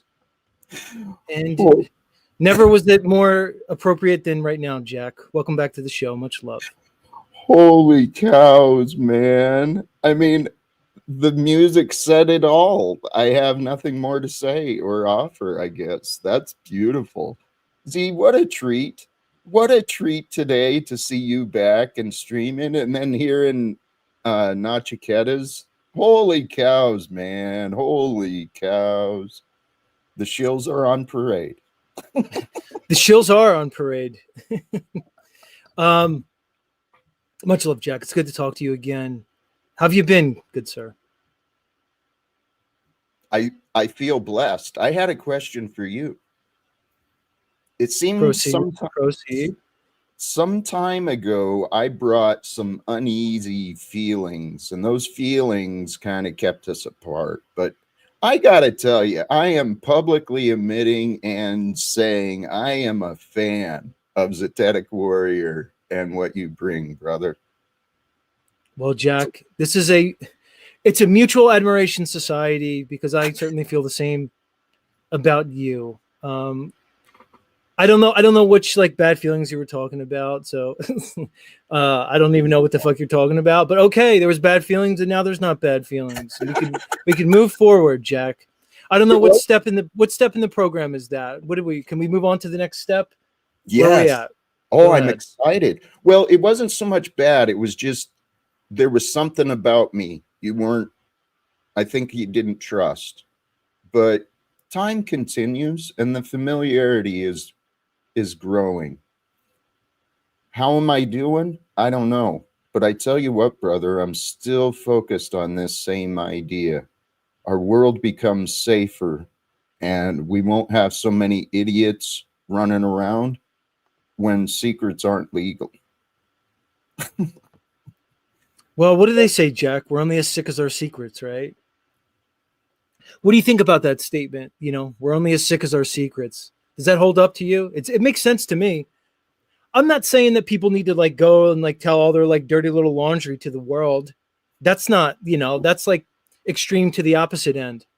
But this idea that the things that we hold on to, and here's the thing, Jack, that I find with many people, they lie to themselves.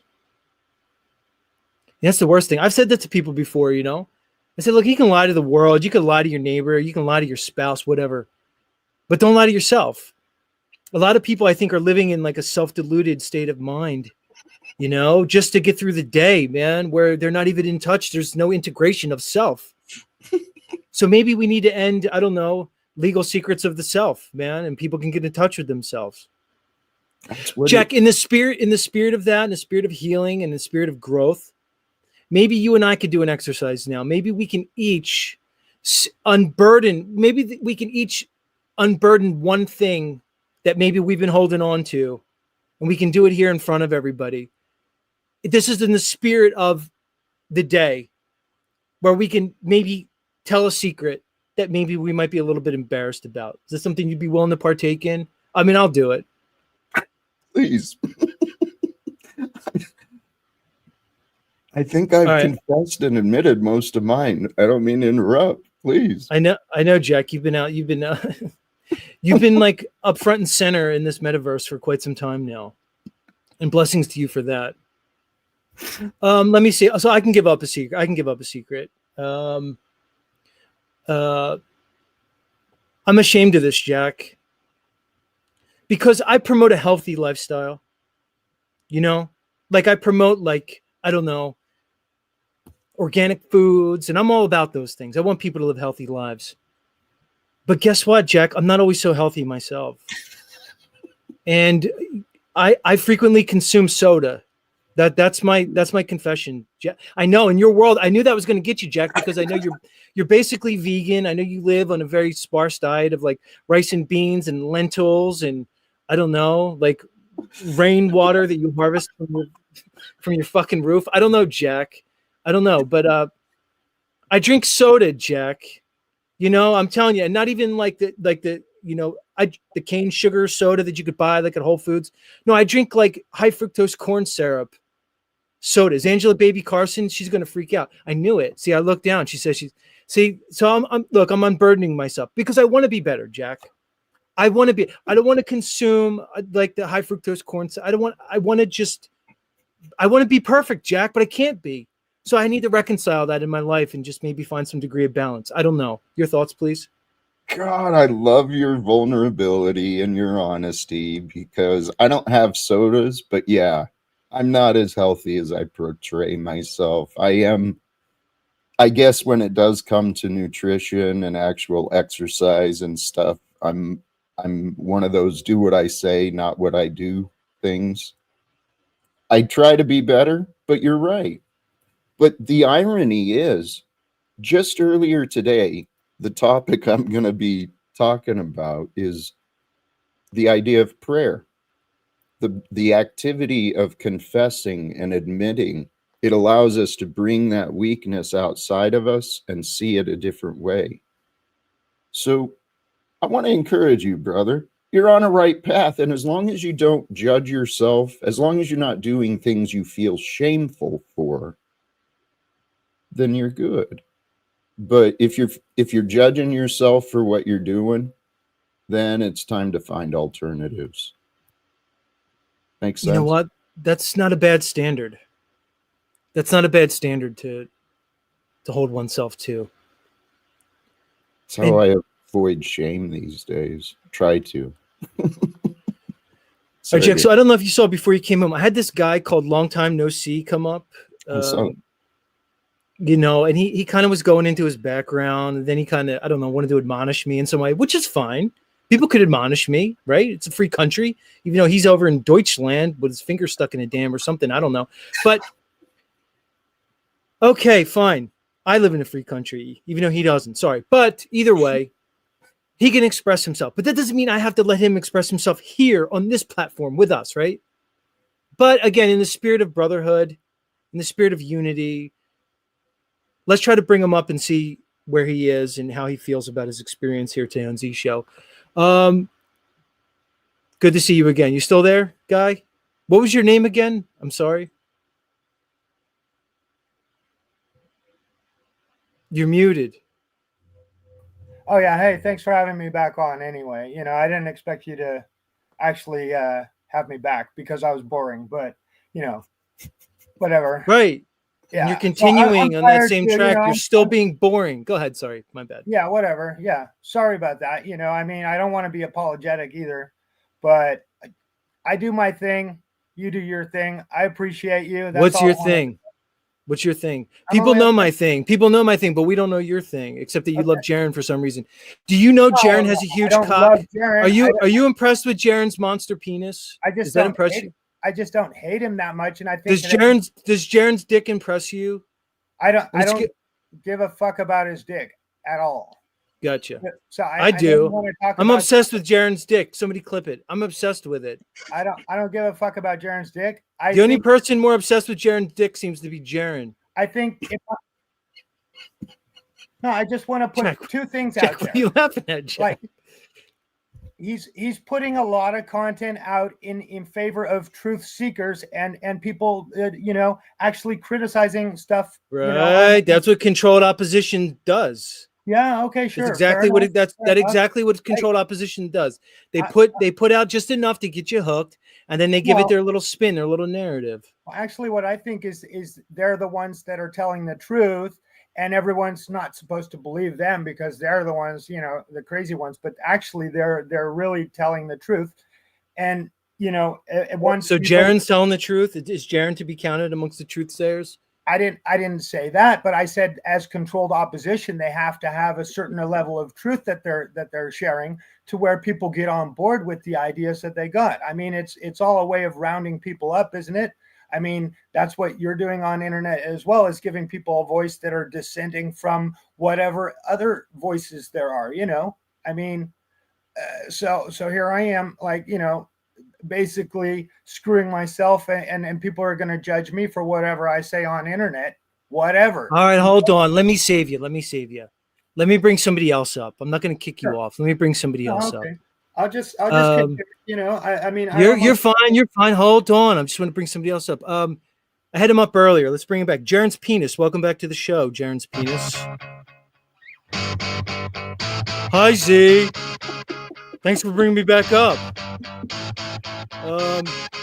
Yeah, Jaren's penis. Thanks for coming up, dude. I'm trying to figure out what to do with this Dutch guy from Amsterdam. Well, I'm a landscape architect. Just put that out there. Oh, really? Because Jaren's penis. Sorry, I want to introduce myself. My name's Jaren's penis.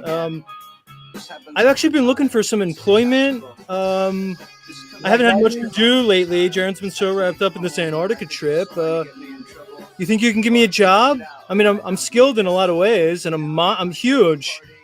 If you know how to use a level. Well, Jaren taught me how to use a level when he was doing all those experiments, you know. when he was basically like telling everybody that the Earth is flat and water's level. But he Well, hasn't been doing those much anymore. So yeah, I learned a lot from Jaren. actually, when you use a level, you do it to like guide water. So you want to point water in a certain direction. So you're going to level things to where it goes the way you want it to go. So we create the level. You know, we use our eyesight to make things straight. Right. I think you know, if you can be honest with yourself, that's a good thing. You know. I'm very honest with myself. Unlike Jaren, that guy's such a fucking liar. I'm completely honest with myself. I'm so honest. I'm going to confess something to you. Are you ready? Go for it. Right. So me, look, like everybody knows, I'm Jaren's penis. I'm detachable, so I have my own, you know, my own sentience, and Yeah, I basically like, have my own yeah, personality and my own lifestyle. And pull the don't foreskin over back me. a little bit. It's hard enough to be Jaren's penis. I mean, but anyway, I want to confess something to you. This has been on my mind for like a long time, and I've been holding this in. So, is this a safe space? Can we talk? It's your space. Okay. Do you like So- bamboo?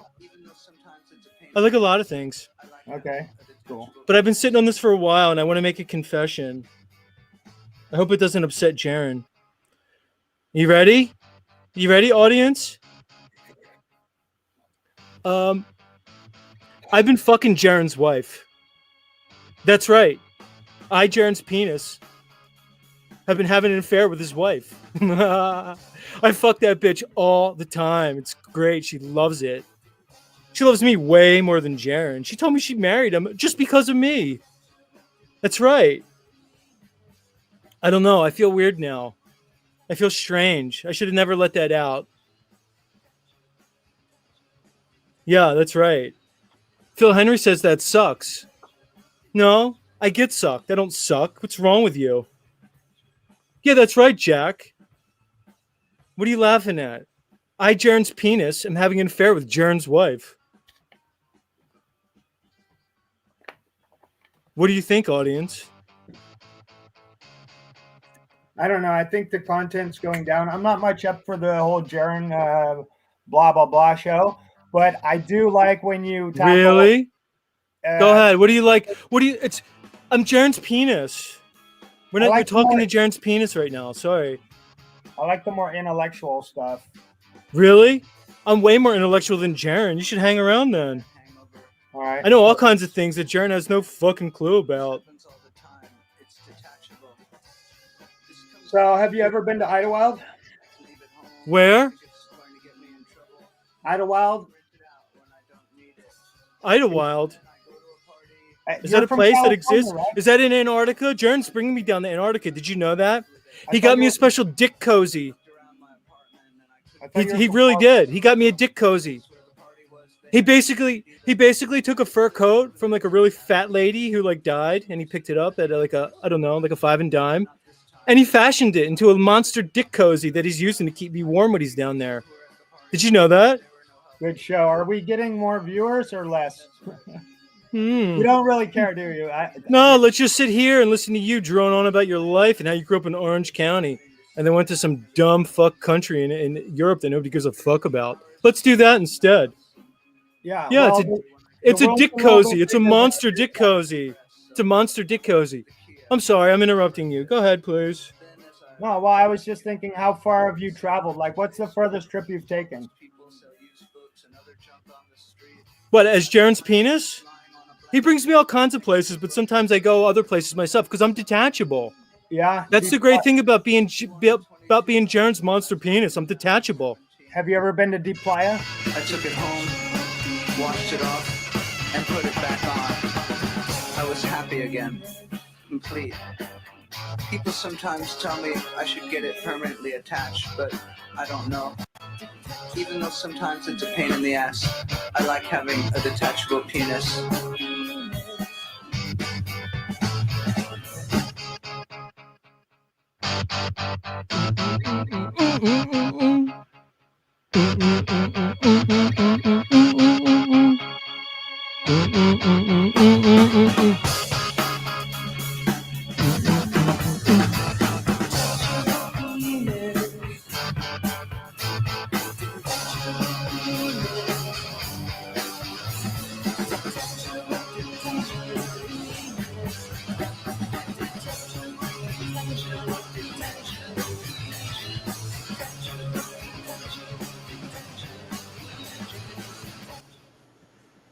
Morgan, what do you think about Jaren's dick? Any thoughts?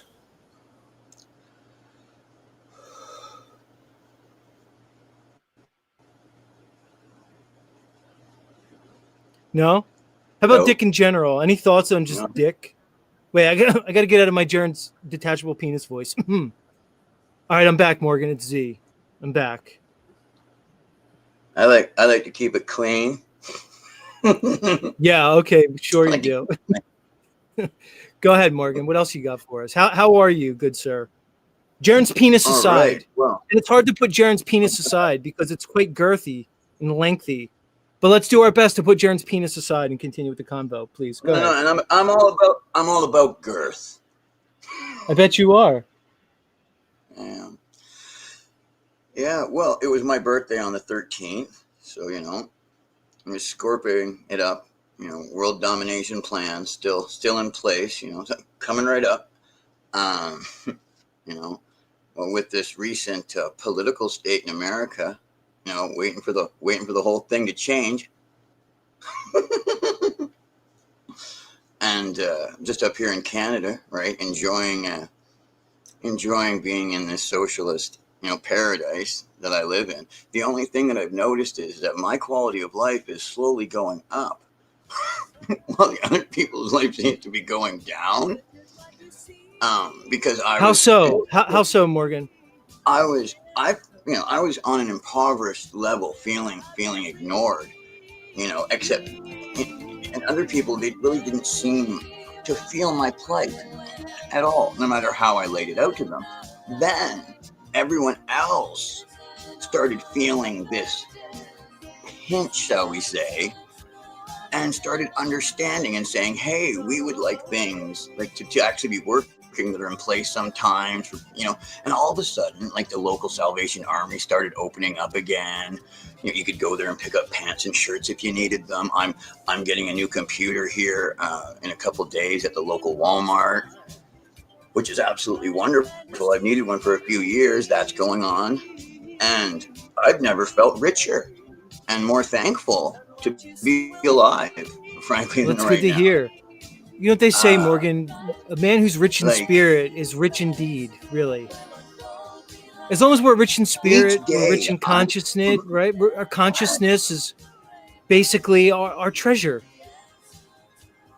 right? It is. I have a garden up here of love and peace because I've learned to forgive myself. Now I'm free to love anyone else I choose. So it's all of you.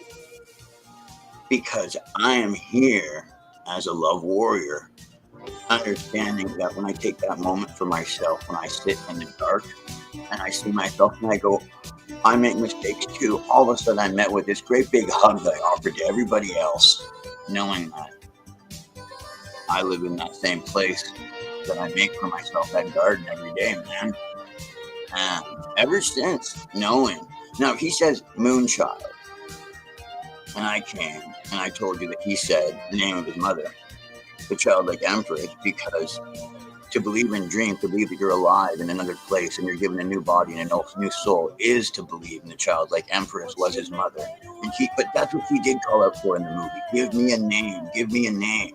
Have faith and believe that I'm still alive and the love that's still there. And the thing is, he says Moonchild, but the thing is, no, he says his name of his mother, or maybe that was his mother's name. But the point is, Sebastian certainly does say, I believe in love. Out, and that, because I read the book, right? I read the book. And that's what it's about, believing in your dreams, believing at that place in your heart when you're a child that anything is possible is where God birthed you from, God being love, eternal, which is where we are from. So when people make their points about this and that, and they talk about like stuff and wealth and human things, bombs and things like that, and they don't speak about dreams and love, like honestly, about like, hey, well, how's your relationship with your mother or your best friend, or your lover? When you ask me how my relationship with my penis, and I said, clean, man, clean, like my heart Wait, hold because on, because you were getting I into know some that I'm really spiritual imperfect. stuff there, and now you're saying at the end of it, you found a healthy relationship with your penis. What do you mean by that? Yes, So, Morgan, how can the I ultimate. cultivate a more healthy relationship with my penis? How can I manage that? All right. The guilt associated with want and desire, like that red guitar on fire. It's like, hey man, for money and mammon, a false god. It's like pretty soon, people that would not dream of hurting a fly or each other, underneath each one of their counters in their home kitchen or in their business, they have a shotgun. Now, let me bring you back to the fever. I love you, Morgan. Come talk to me again. I love you, Morgan. I got to get to people. You're the fucking man, dude. That's Morgan, everybody. He's from Canada, and he's a legend. Let me bring up my next guest. Let me get some music for him.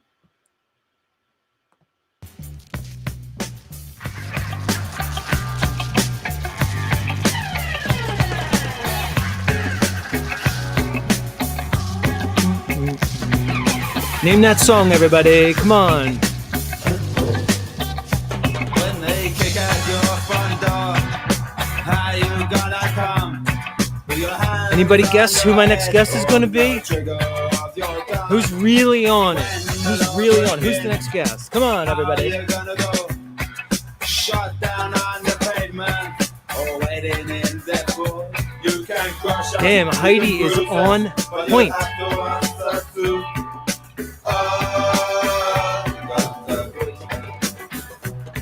The money feels good, and your life you like it well. But surely your time will come, as in heaven or as in hell. Let's bring him up, everybody. London man, welcome back to Z Show.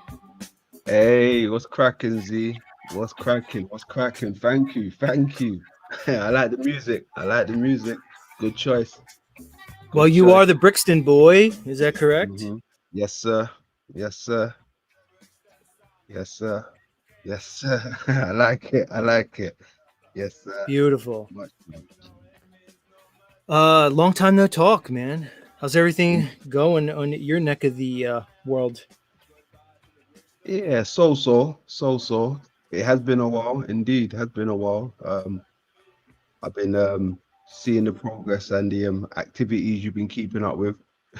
Pretty cool, pretty entertaining, tell you that much. Pretty entertaining, right? I'll give you the points for that much, definitely. Did It's been you fun. did you have a chance to catch the show earlier when Nachiketa was on? No, I didn't. I just actually jumped on. I was over at another stream and I just realized you lot was live when I jumped off the other live. So here I am. Nice. I would encourage you to go back and listen to it, man, because it was quite enlightening. Put it that way, man. Okay, Yeah, yes, sir. the optics are indeed high, my good friend, and they continue to be high. That's all I'll say. Yes, sir. Well, Interestingly enough, man, I've been paying attention to some of your material, and London, you know that I have had my run-ins with the Flat Earth Mafia since day one on YouTube. And yes, we sir. both know that the Flat Earth Mafia is headed by one Karen B, Uh-oh. who is one of the most feared mafia dons that the flat world has ever seen. I don't know. It kind of seems like you've had some dealings with Karen B lately. Is that anything you'd like to speak on? Well, yes, you're not. I mean, you're not wrong. First of all, you're not wrong. Shouts out to Karen B. First of all, uh, yeah, I've been following her movement regards to the moon theory, the moon map and stuff, right? Because you know that's my thing, right? Z, the moon stuff, right? So I like to have a look at people's work when it comes to the moon to see if I've missed anything. So I had a little look over, the moon topic that she presented, and she missed a lot of things, she missed a lot of things. And I was just trying to correct the record. So I paid her a visit a few times, and it seems like I got under her skin a little bit. So long story London man, short, it's not difficult to get under her skin. She seems to be quite moody. Some people call her Karen B, and they say the B's for bitch. I don't oh know. I mean, I say some people, not necessarily me, but a bunch of people say that. yeah. Well, I mean, I see. At first, I see why they would call her that, but then as time went on, she seemed to have a little bit of love for London, I suppose. She told me she will give me a bit of time if I reduce my streams to 10 minutes or something like this, or make her a 10-minute video. She'll have a look into something that she may have missed. Wait, hold on. Let me get this down. So she requested that you customize a 10-minute clip of all the knowledge that you have and all the hours of research that you've done and the years of research that you've put in. The queen bee herself has basically demanded of you that you come up with a 10-minute clip to somehow encapsulate everything you know so she can sit there amongst her empire, her Scarface-like position behind that big golden heavy door with all her, capo regime gangsters around her and spend 10 minutes of her precious time to review your content. So she's so gracious that she'll spend 10 minutes to review your content. That's interesting, London man. I guess that's great. Good on her.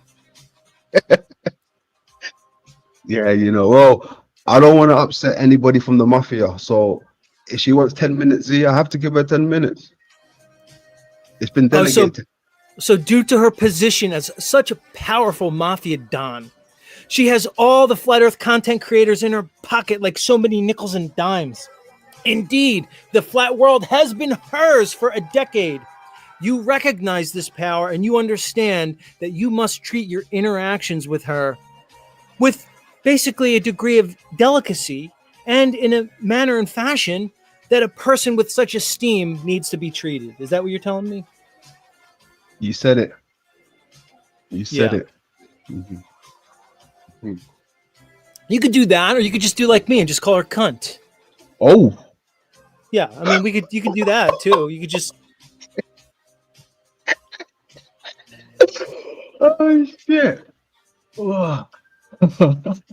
So what is it? Basically, you're trying to show her that that the moon is like a reflection of like our world, and it's like a mirror. It's like an etheric mirror that reflects like our world in a sense, and that really it's as above so below, as below so above, and there's really no difference between those two things. And what she just wants to just disregard that, basically minimize you, discredit you in in a way where she destroys your character, your name, and I don't know, basically tries to convince all of her sycophants that you're not worth listening to. Is that what we're talking about?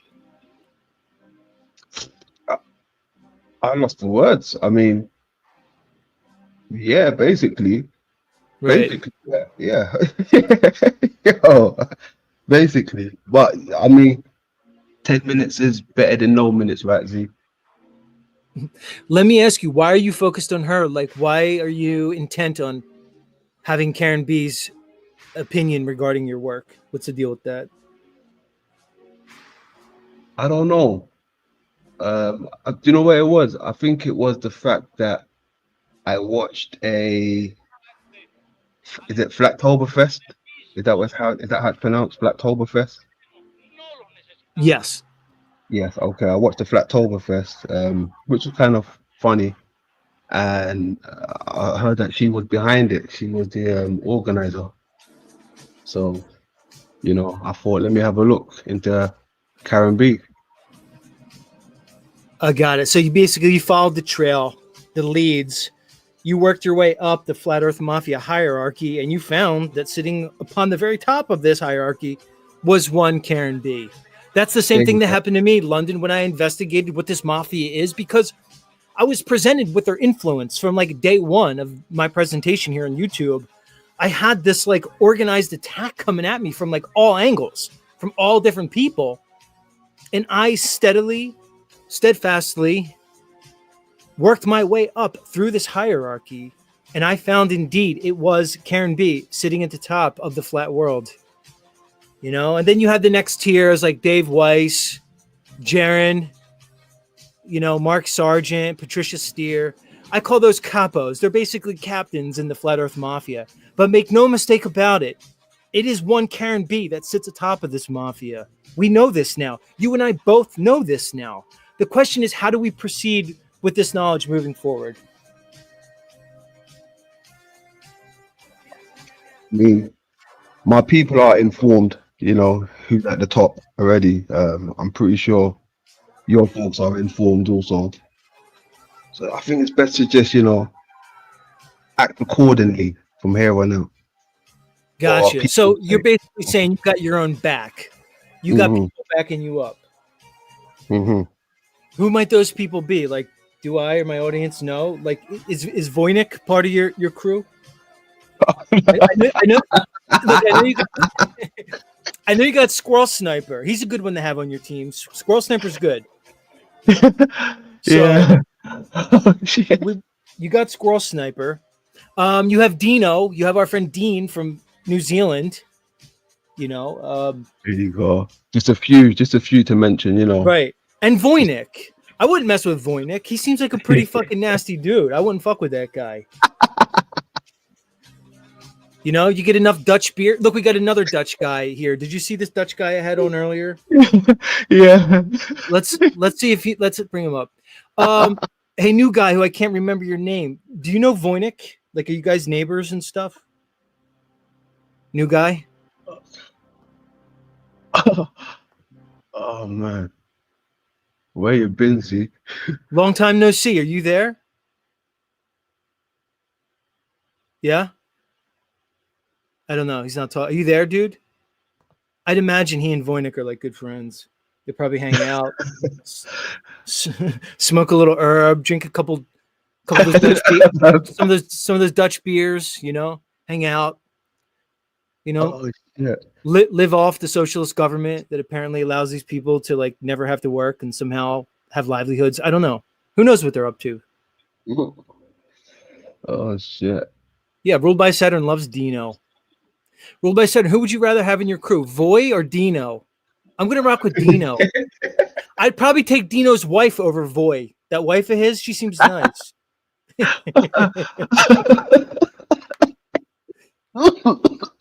Oh god. Oh my goodness. It's all right, dude. Hit that zoot, man. It wouldn't be a London Man appearance without a zoot. Facts. Facts. 420, you got that.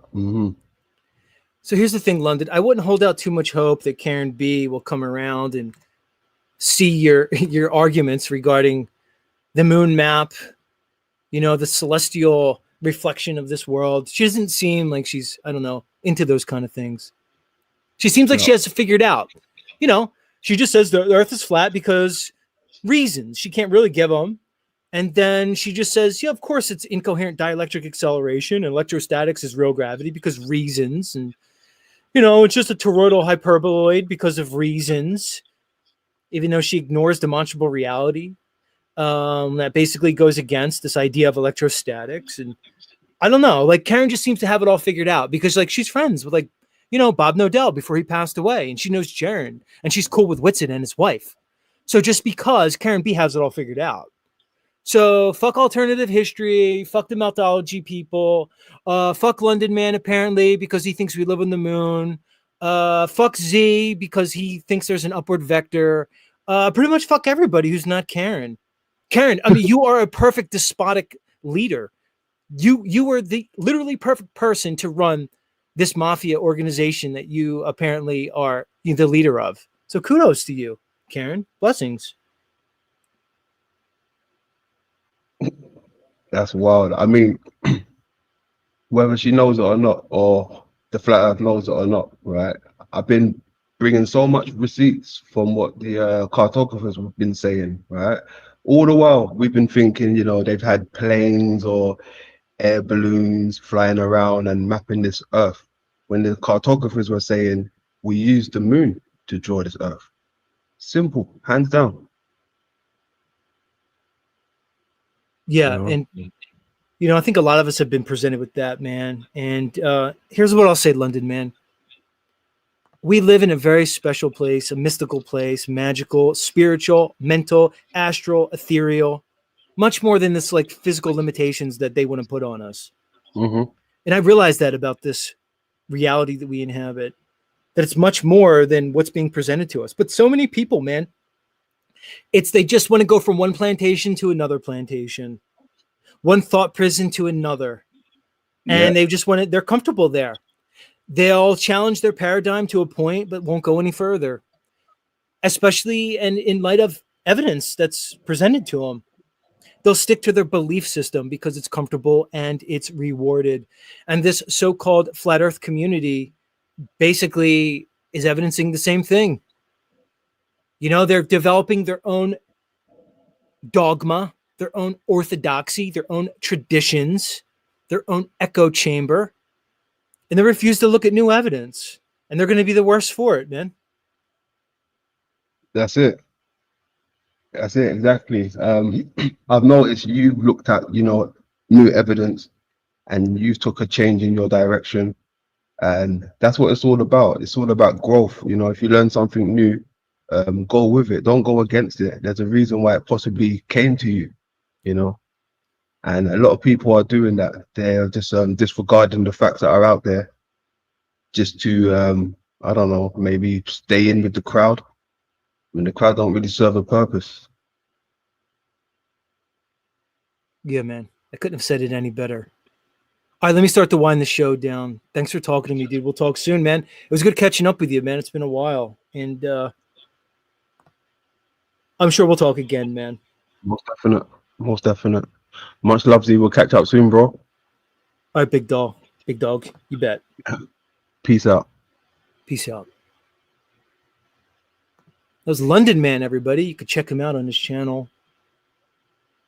I don't know your channel name, London. I guess KJV would be the channel. Also, The Rebuttal Bar. The Rebuttal Bar. You could find him. If you want to find him, you could find him. Okay? You could find him.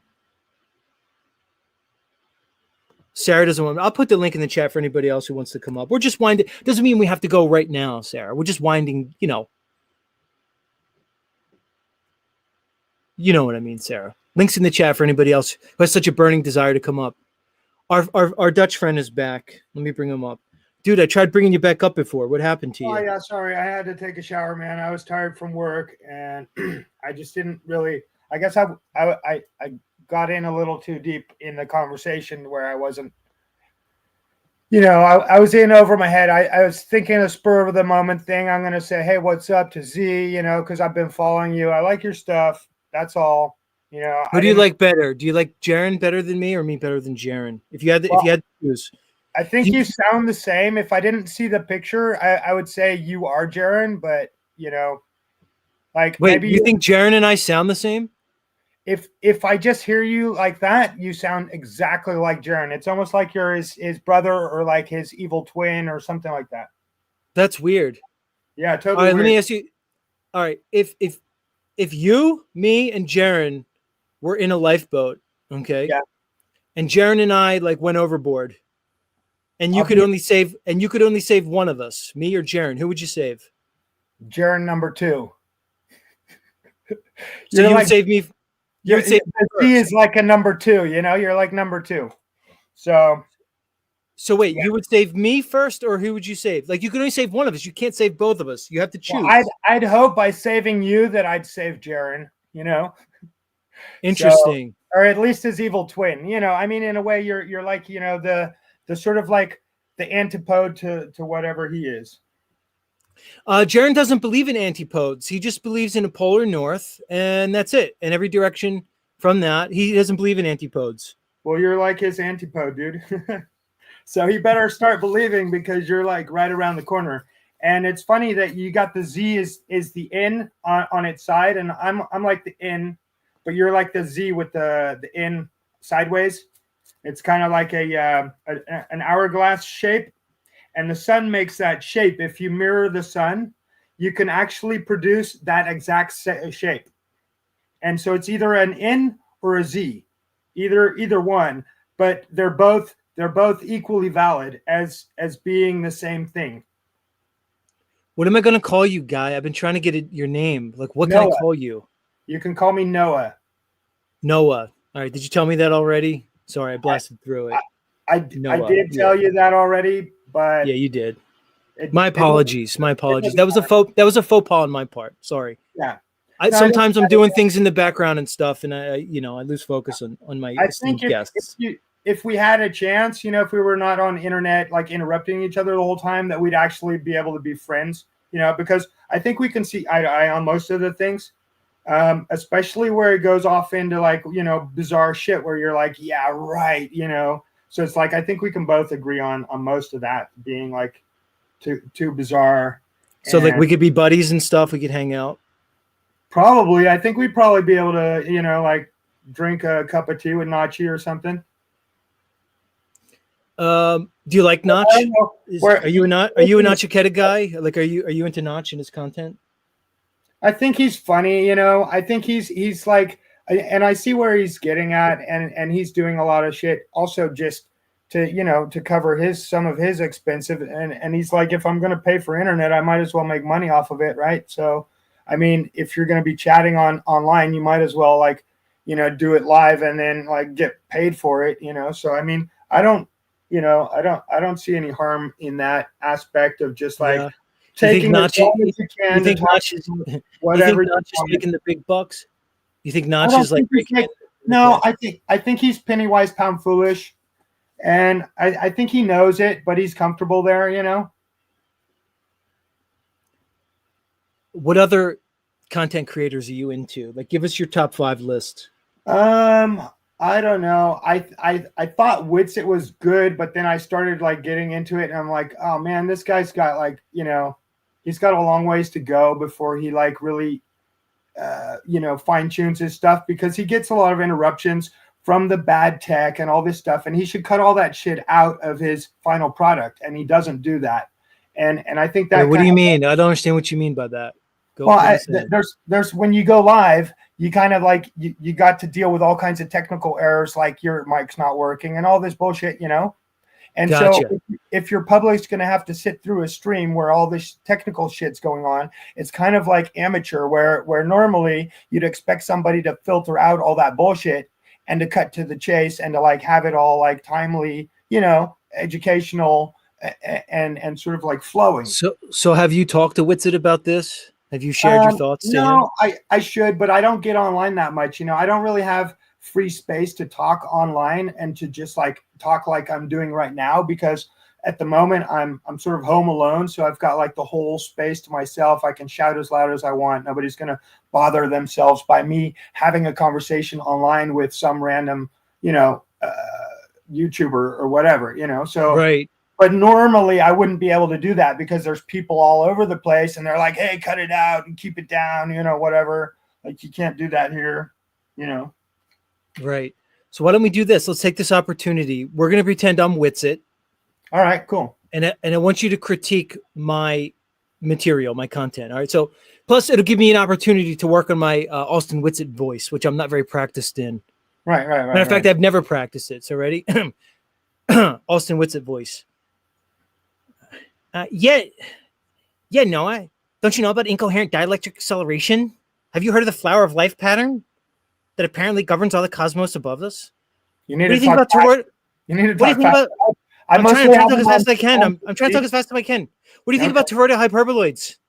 We'll still have to put on 2 times after this. Because like I always listen to him on 2 times the speed, and then I'm like, at some points, I'm like, whoa, blah, blah, blah, blah. Okay, hang on, I didn't catch that, So but, how much do you love toroidal hyperboloids? What do you think about interferometry and Sagnac effect? I love those things. Hey, well, I think interferometry is a true science. I think there's a lot of speculation involved with like the end, whatever they're saying, like, oh, this material's that because it's red or whatever. Or it's green, and so that means that it's this and that. And I think there's a lot of speculation as far as the stars go, but I think materials on Earth have pretty much got it down to where they can see, the molecular structure of things from the resonant frequencies that are bouncing off of whatever it is. So I think that's really cool. I really like. Noah. People say I'm all about word salad. You might have just beat me. Okay. I was like the champion of word salad until I met you. You just took the crown. or what is that? Spectroscopy? I can't even pronounce it. Spectroscopy? Yeah, of course. And interferometry. They prove everything. Don't you know that? I don't know what they prove really. What do you think about all my debates that I do with like Fight the Flat Earth and all these guys? What do you think about my debating skills? Should I continue the debates or just go off in a different direction? Well, it's good that you're youthful and you've got the energy to want to be able to prove something, but a lot of it's ego and your ego kind of like wants you to do all these things because like that would be cool and stuff like that. But sometimes it's good to like, be still and know that like everything's already been done. You don't really have to contribute to this chaos for it to be a chaos, So wow, you're giving me really good critiques. I haven't got that before. What do you think about that wife of mine? Her name's Kai. I put 2 babies into that bitch. What do you think about her? Congratulations with that. I mean, I think that the world, that the world's too afraid to like, put children into it at this point, where people are like scared to have kids. They're like, oh no, what am I gonna? Oh, I wasn't scared. I wasn't scared. As soon as I met her, I knew right away I was gonna basically pump her like there was no tomorrow. She was my first, by the way. Is that weird? That she was the first lady? She was the first vagina I ever saw? Is that weird? I'm confessing things today here. It's not going to be weird when you're like divorced in 5 years because your wife has all these expectations that you're never ever going to be able to fulfill, and the responsibility of having 2 kids or 3 or 4, however many you have by that time, that you might have it rough, so to speak. And become right. So you're basically saying that my wife's going to leave me because of my insufficient sexual skills. Don't you think she'll be impressed with like my high IQ and the fact that I'm like the #1 flat earther and I've been on InfoWars and I'm going to Antarctica? Like, don't you think that'll impress her? Or do you think she's just more worried about getting fucked? What do you think? I think she'll probably be craving some dick in the meantime, probably. So watch out for that. It's weird. You're teaching me about ladies today. Thank you. I never got taught about ladies and the birds and the bees. Well, ladies are not going to teach you for sure. That's, I mean, no, they're not very forgiving in that category. I've learned. All right, Noah, I have other guests. Thanks for coming to talk to me. This was very enlightening. Come talk to me again. Bye. Yeah, right. That's right, everybody. I don't even know who I sound like with my witzit. I don't know why I tried to do witzit voice and that's the voice that came out. Hi, kids. I sound like a cross between Opie, one of the Riverdale casts, if they had voices read other comics, and a young Eminem. Witzit is a rapper, by the way. So, hi. Incoherent dialectic acceleration. Don't you know? Toroidal hyperboloids explain everything. On the flower of life pattern of the cosmos. It's just that, duh. Don't you know that? Flow State, welcome back to Z Show. What's up, Jaron? Did you just call me Jaron? What? Didn't that dude say that you might be Jaron? Or did I hear that wrong? I was sort of multitasking while I was listening earlier. Yeah, he for some reason thinks that I and Jaron share some similar characteristics and our voice. Look, if I shared anything similar with Jaron, I wouldn't want it to be my voice. Okay, put it that way. So, do you know who Jaron is? So you know who Jaron is. Yeah, right? I'm subscribed to him. I don't listen to him a lot, but right. I've kind of been loosely following you and Z's descent into Dramaland. You mean Nachiketa, yeah. Yeah. Yep. So let me ask you, if another male has an inordinately large penis, does that impress you or no? I'm more concerned about how you know about it. Oh, I can't stop talking about it. Not only that, okay. he sends it to the women of the community. There's no less than 2 women in my chat right now that have received dick pics from Jaron. Have they compared? It's known. He's very proud. He's very proud of it. He's very proud of it. Have they compared to see if it's even the same dick? Oh, it's his dick. Look, his dick has been verified. Not on Twitter, but his dick size has been verified. Yeah. It's monsters. You might have missed the beginning of the stream, but he had to register it for. He's going down to Antarctica, him and his dick, and he had to register it as like a carry-on because there's a weight limit. You might have missed that part of the stream where I talked about it. I did miss that part of the stream. Yeah. Huh. Yeah. Well, good for him. I am impressed now. I think that tonight I might do a stream on his dick. You would do a stream on his dick. Yeah. I'm just gonna title it Jaren's dick. Be careful, because apparently when women encounter Jaren and his monster penis, they become like, I don't know, it's like irresistible. You know, like, so I don't know, maybe you want to keep Mrs. Flow State away from that stream. I wouldn't want to introduce Mrs. Flow State to Jaren's dick. That might be a problem. I'm just saying. Well, Mrs. Flo loves small dicks. Is that a confession or what are we talking about here? It was a joke. Yeah.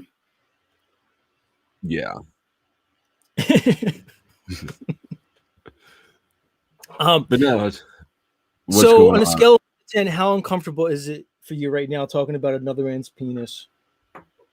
I mean, it could get more uncomfortable. I sort of like awkward situations. Hell, I'll cam up for it. Cam up, Z. Let's talk about Jaren's dick.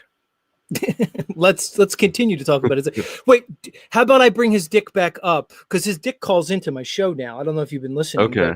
Yeah, his dick is now a frequent contributor to Z show. So hold on, let me see if I can get his dick back. Jaren's dick, are you still there? Jaren's dick. Flow State wants to talk to you. Yeah, he's a YouTube guy. No. Yeah, his channel's pretty decent. I mean, he has like idiots like Chuck from Tennessee on there, but all in all, he's got pretty good content.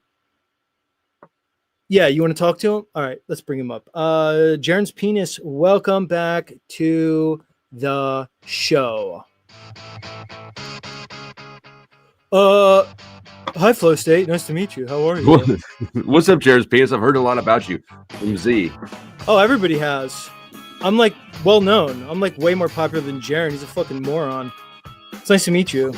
Nice to meet you too. Z really talks a lot about you. Yeah, well, we're friends. We hang out together. We're like buddies and stuff. It's great. In the basement. Have you tried on his? I bet you're wearing a stocking cap right now, aren't you? No, because a stocking cap can't nearly fit over me. Haven't you heard? My reputation precedes me everywhere I go. I'm monstrous. I have heard that. I assume the stocking caps had enough elasticity in them, but not even that, huh? No, there's no amount of elastic in the world that can handle me. I'm telling you. On another topic, Z mentioned to me that you might be interested in introducing me to Mrs. Flow State. Oh no, she likes very small penises. Too bad. Yeah, no, I think I see ABC down there. I see Divine Spark. Uncle Fatty likes, I mean, listen to the name, right? Uncle Fatty loves a big dick. You should meet Uncle Fatty. Interesting. Maybe that could be my new name, Uncle Fatty. I don't have a name other than Jaren's penis. What about maybe you could hook me up with some of those other skags that hang around your channel, like that Barbie chick or maybe that Sarah chick from Hawaii? Come on, put in a good word for me. I'll put in a good word. I haven't seen either of them in a hot minute, but that's the nature of these YouTube streets. People come and go. Who can you hook me up with then? I'm trying to hook you up with Uncle Fatty right now. I don't go that way. I mean, one time in college, and maybe once again when I was in middle school, but that's not my thing anymore. Stop it. I don't believe that you wouldn't go back. Either way. Oh my God, this song is wild. When your penis is large as me and you've pretty much conquered the world of penises, there's not many places to go.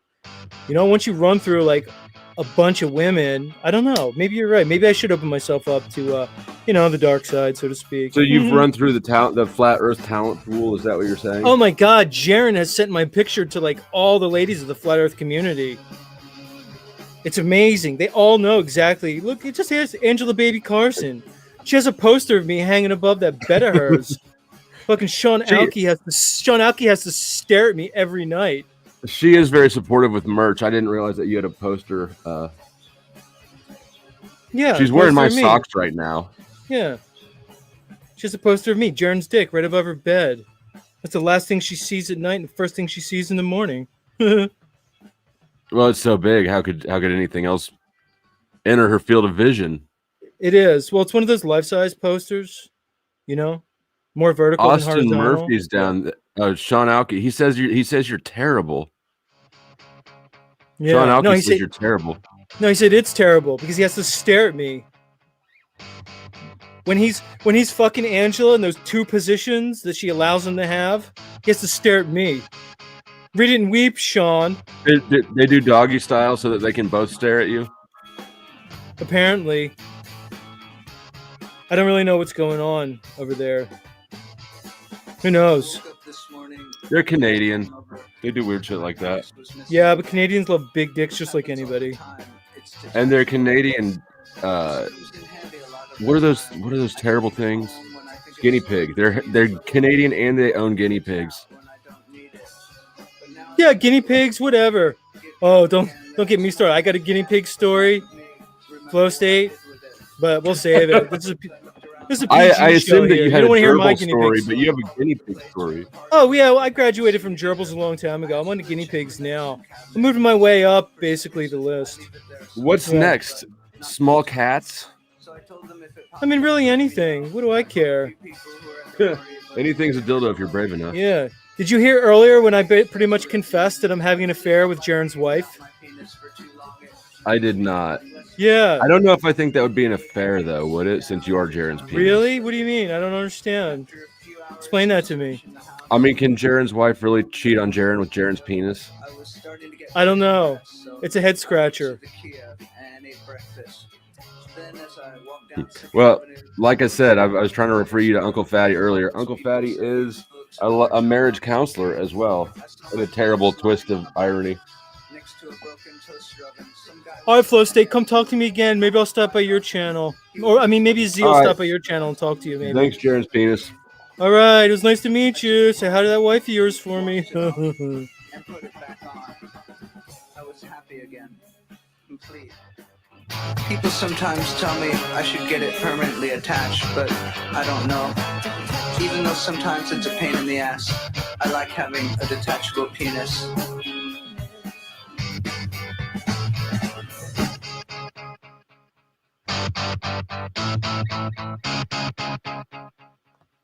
Yeah, coming at you.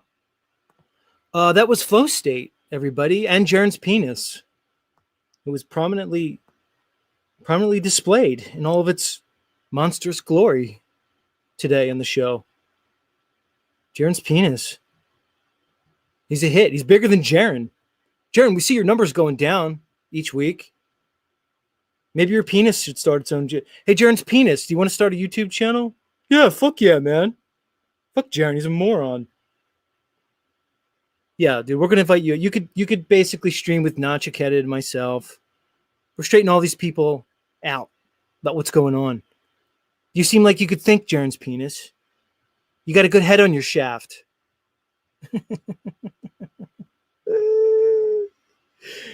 He's got a good head on his shaft. All right, I'm done. In so many, I'm fucking cooked. Much love, everybody. That'll do it for another Z show. As they say, parting is such sweet sorrow. So we'll just say goodbye for now. Not goodbye forever. Goodbye for now. Much love. Come see us again. Peace.